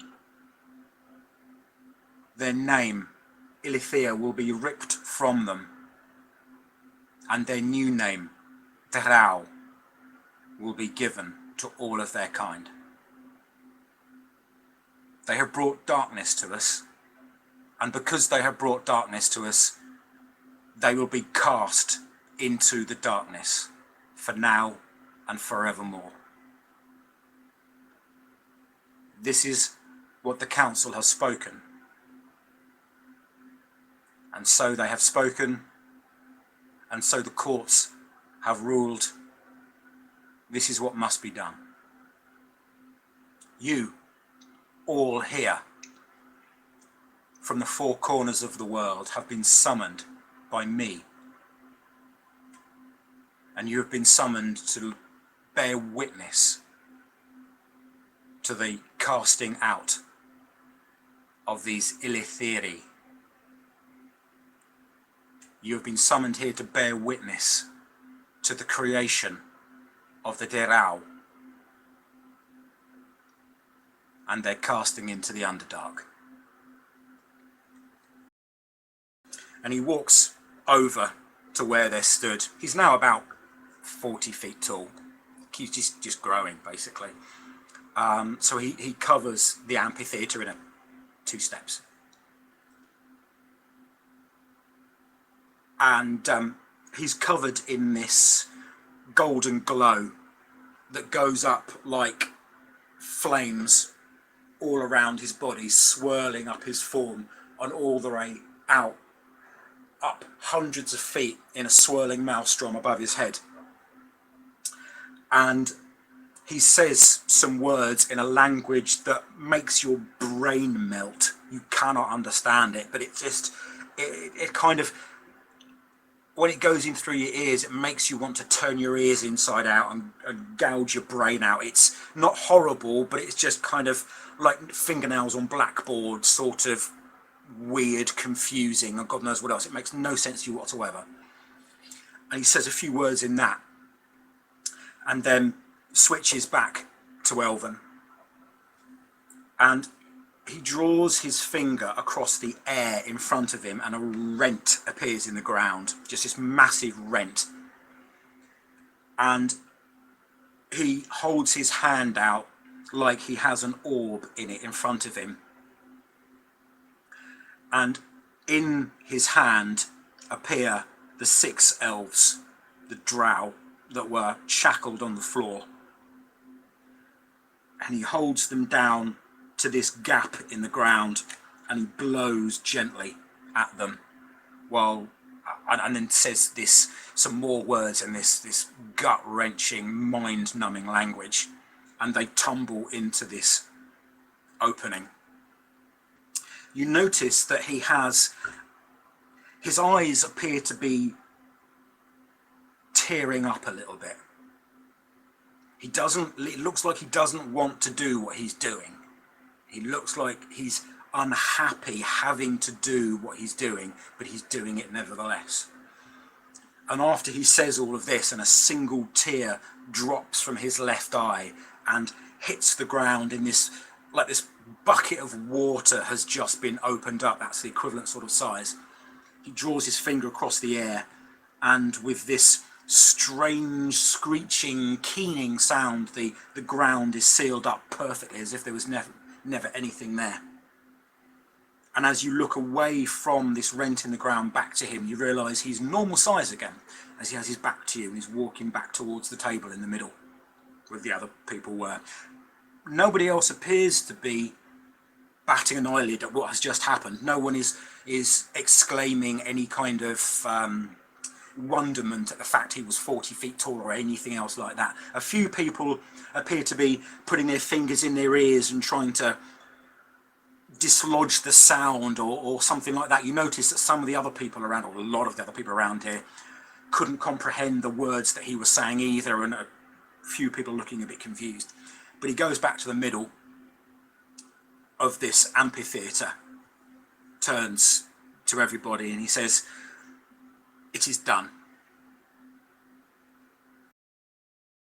This is an end to the Crown Wars. This is an end to the campaigns against the elves. This is an end to the lies and the deceit that the Ilithir foisted on us to make us fight amongst ourselves. This is the start of something new.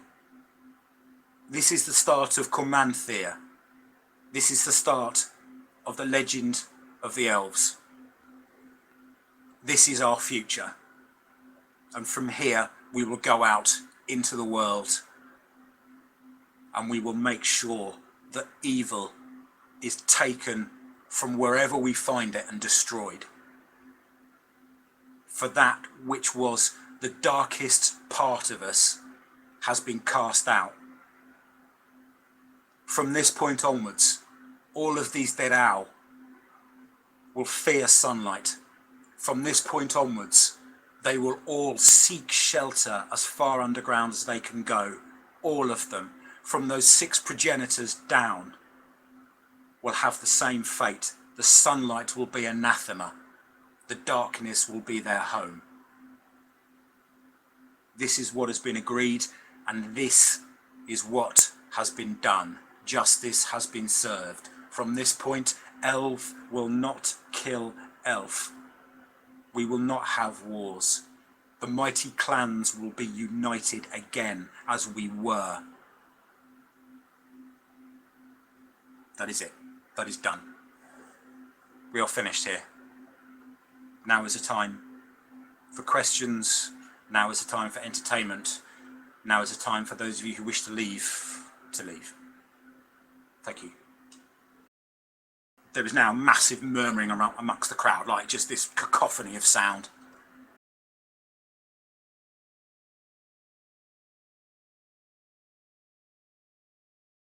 Yep, you can do it this time. They don't stop you particularly. He's now stood up and he's talking to the other people that were sat at the middle table.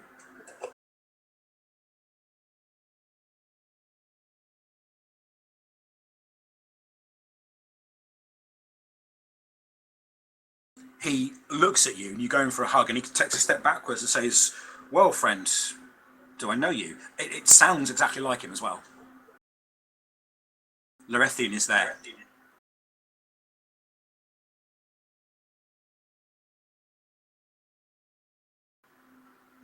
Lorethian looks at you, and Aylar kind of looks a bit confused. Lorethian says, "Remember what I said?" And Aylar goes, "My lord, Corellon, I'm at a disadvantage." And Lorethian says, "Fear not, Aylar. This man is your kin. You may not remember him, but he is your kin." Aylar goes, "Really? I have no knowledge of this. Why do I have no knowledge of this?" Lorethian says, "Aylar, I move in mysterious ways, do I not?" He goes, Aylar says, "My lord, yes." "Then I ask you to trust me, Aylar. I ask you to trust what I say." And Aylar bows and goes, "My lord, I trust everything that you say. And if you say this man is my kin, then I shall treat him as if he were my own brother." Lorethian nods.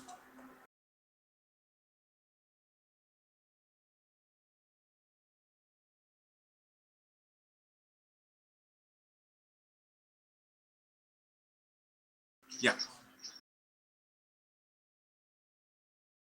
He says, "But I am the head of our clan. Our clan is flourishing. Our clan is vast. I do not understand. You have me at a complete disadvantage."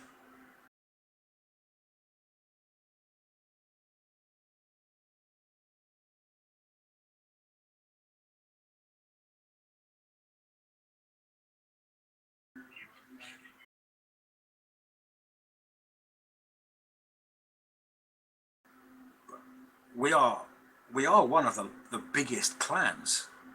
We have thousands of people with us, thousands of elves under our banner, thousands. We have whole regions. I am one of the prelates of the Elven Court.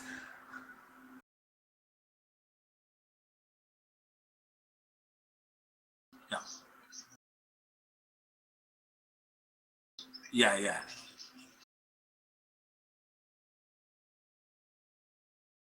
He looks confused and says, this makes no sense to me. I know I have more than 100 people in my retinue here, so I know this is not true."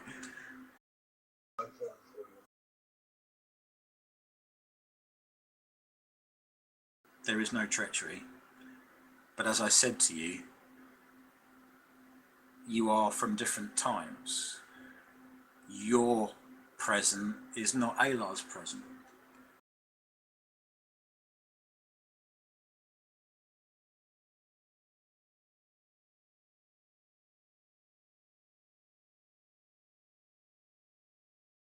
Do you know who Alar is? Not this man who your Alar is to you. Do you know who he is to you?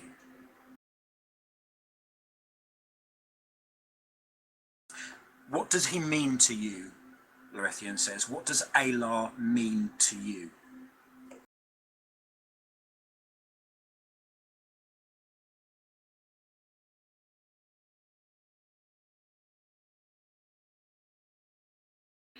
Alar is your brother, Ferron.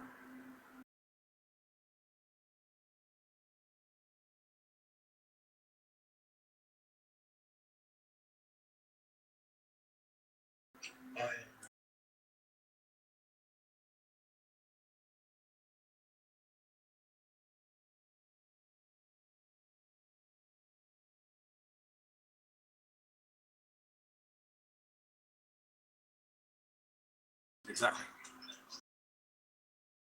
Yeah.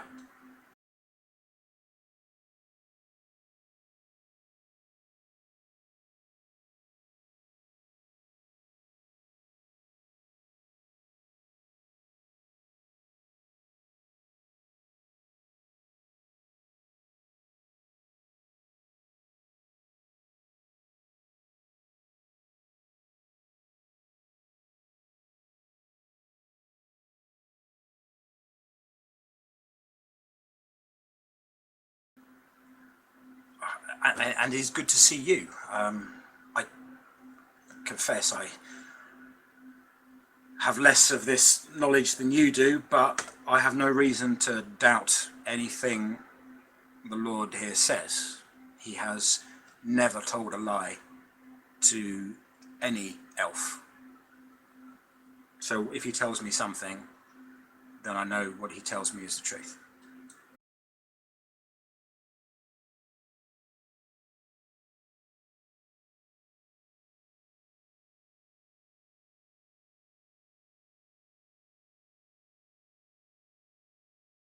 No.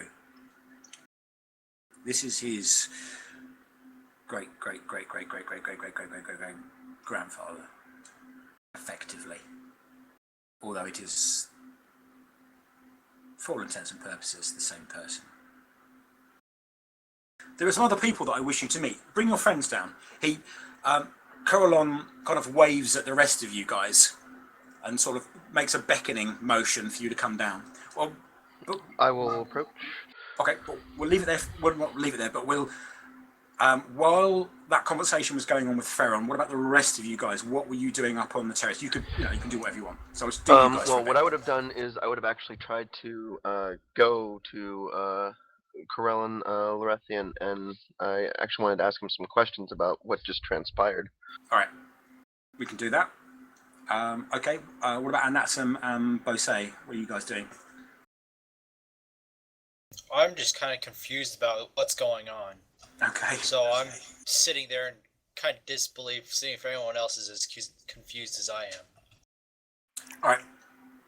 Yeah, I'm just sitting back, kind of listening to everybody's conversation, not really, just kind of hanging back. Can I have the three of you guys, that's Bose, Anatsum, and Sabin, to make perception rolls, please?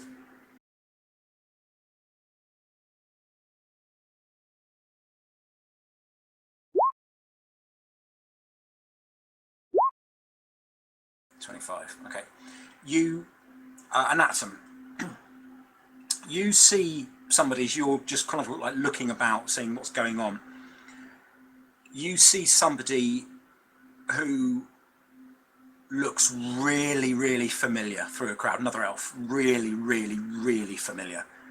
But you'd need to get an awful lot closer to be able to determine, because there's still a lot of people in the way. When I see this person, can I get up and get a better look? You'd need to move quite a bit closer to them in order to see who they are. There's a lot of people in the way. So I will make my way through the crowd. Okay. When you get closer, you see somebody that, for all intents and purposes, could be your twin brother.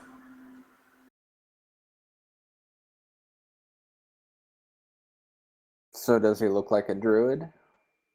No, he just looks like a twin brother. He's wearing similar sort of clothing to the rest of them, sort of very, very opulent court finery.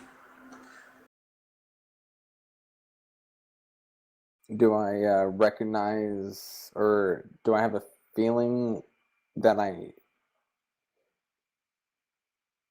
do I have any understanding of why this person looks so familiar? Well, he just looks like your twin brother. You look at him and you go, that's you're looking in a mirror, that's me. I guess I would ask for his name. Okay, he was talking to somebody, but he turns to you and looks at you, and he says, he kind of brow furrows a little bit and goes, you look rather familiar. Have we met? Like, I would tell him, like, I don't believe so, but you look almost like a brother, like we would be related, but I've never met you before. Where do you come from? Oh, well, pleased to meet you. My name is Anatsum. I am one of the Lord Regents of my clan. And who might you be? Well, my name is Anatsum. That is very strange. Yes. I am from the Aldark clan. I would ask him, you wouldn't by chance be a druid, would you? I am not, no. I'm a priest.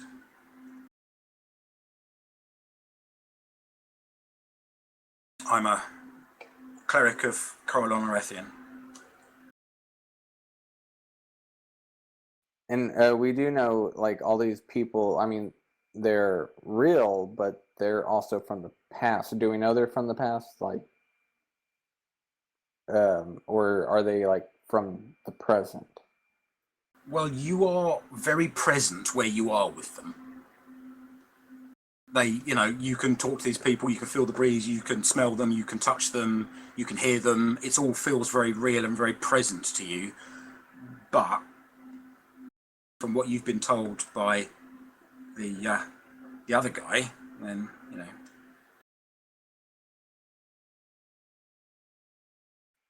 So I'm guessing we got ported back in time. So maybe this guy's an ancestor? Yeah, that's potentially one thing it possibly could be.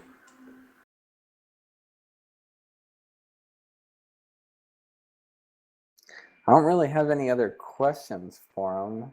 I guess I would probably run up to one of my party members and be like, "You got to see this. This is creepy." Well, you've got Bose and Sabin. Sabin is kind of heading in your direction because he was heading down towards Lorethian. Bose, what are you doing? Oh, I'm still in my seat, dumbfounded. Okay.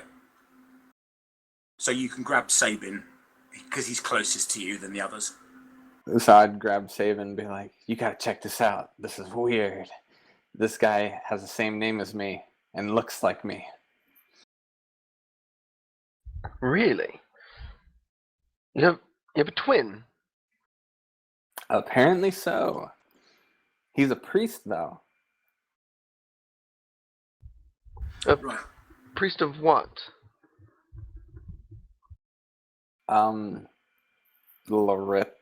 He's a priest for Lorethia. I'm not sure. Are there different types of priests? A priest of Corellon Erethian. Yes. That gentleman over there. Yes. Ah. Yes, well. Things start to make more sense at this point. If you'll excuse me.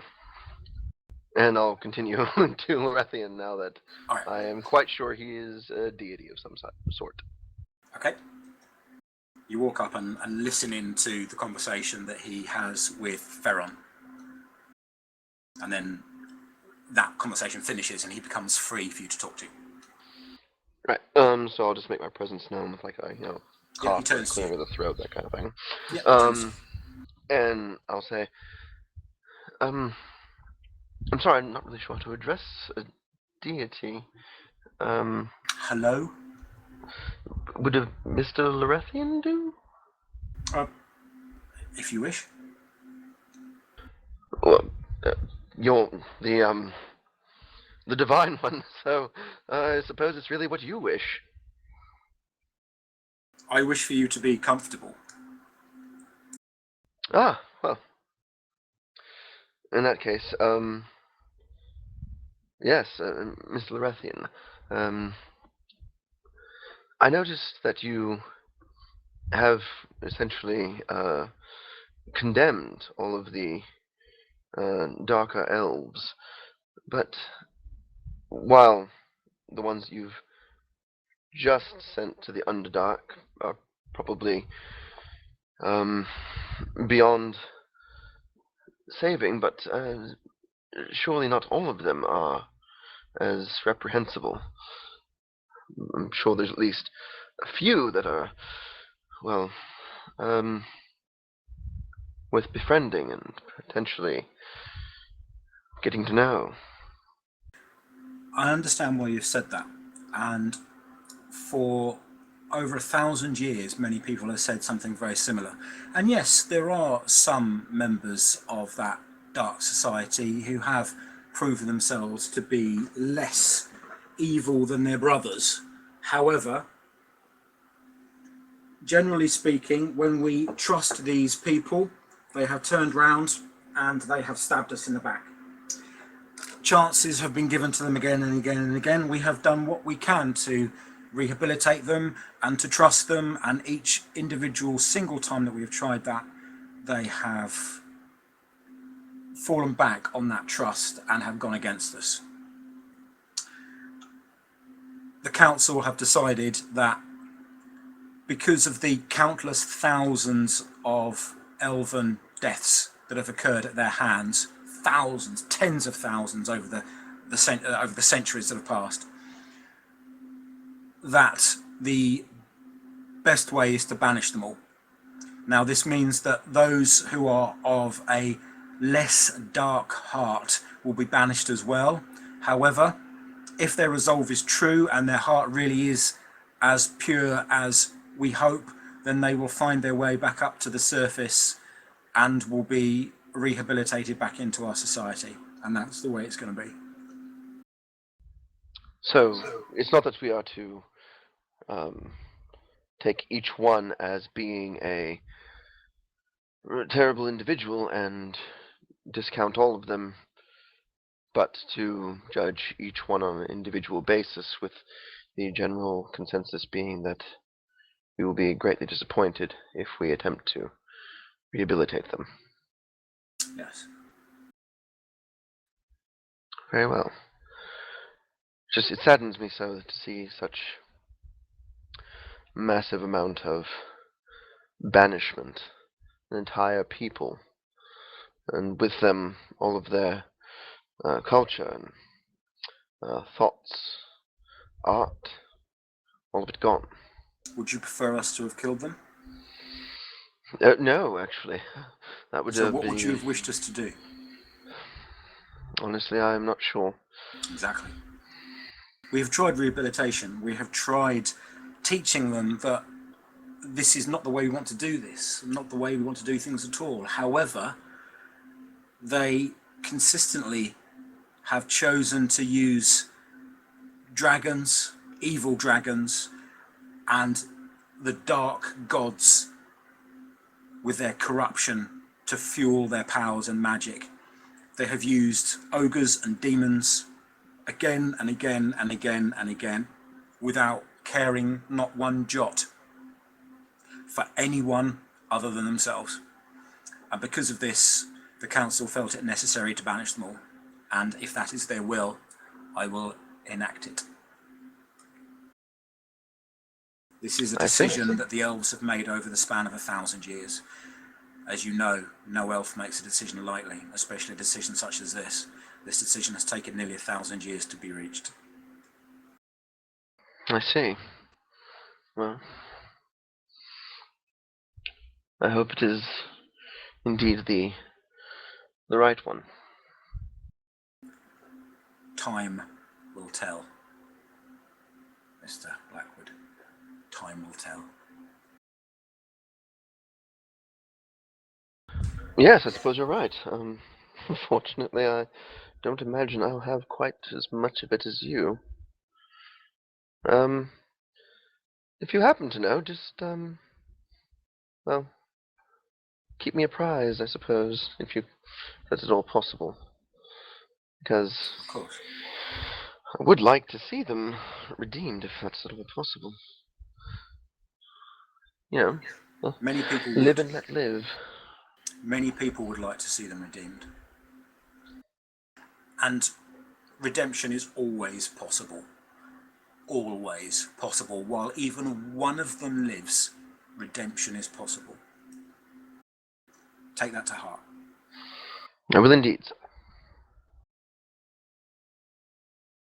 Right, Bose, as you are up there, you're still kind of sat in your seat and you're a bit dumbstruck about everything going on.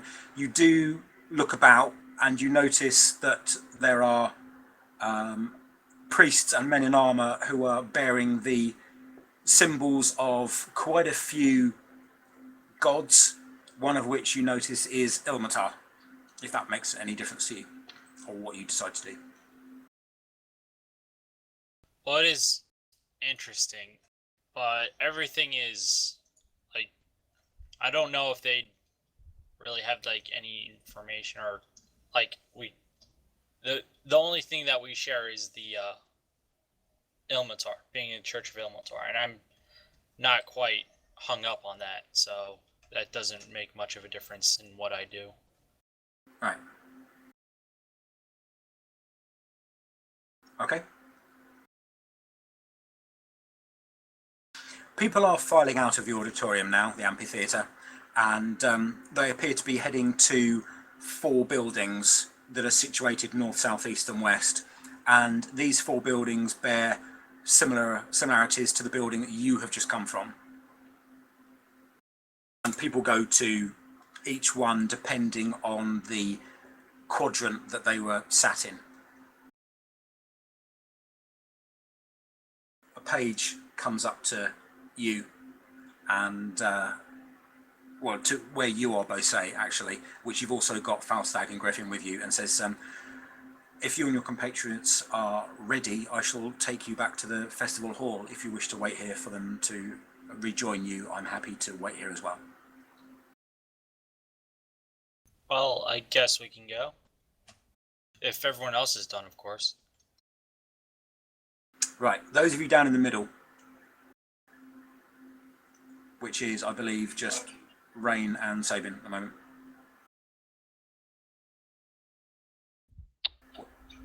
So, yeah, if I'm asked, I will say, yes, I believe I've gotten everything that can be acquired from this experience. Okay.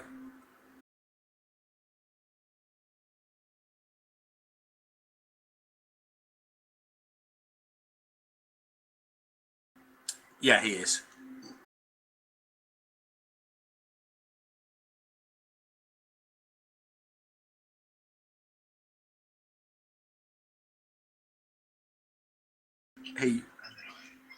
Alright. He nods, sort of puts his hand on your shoulder, gives it a squeeze with a warm smile on his face. And you're escorted back to the main building by the page. As you get towards the main building, it starts to get darker, unnaturally dark almost, and the noises, the hubbub around you starts to fade out, and the colours become much more muted and dark and monochrome. And the building ahead of you, you notice the right hand tower starts to show a lot of decrepitude, and you see it's in disrepair. And by the time you get to the gateway on the outside, it's dark You're alone, just you guys. The gate is broken. The warm wind rushes through the trees nearby, and the whole building is back to the state of disrepair it was when you first ventured here earlier on. And that's where we leave it. Alright. Okay.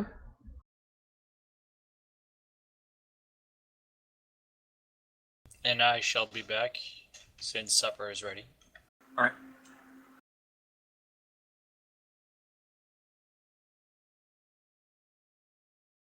User left your channel. Second, mate.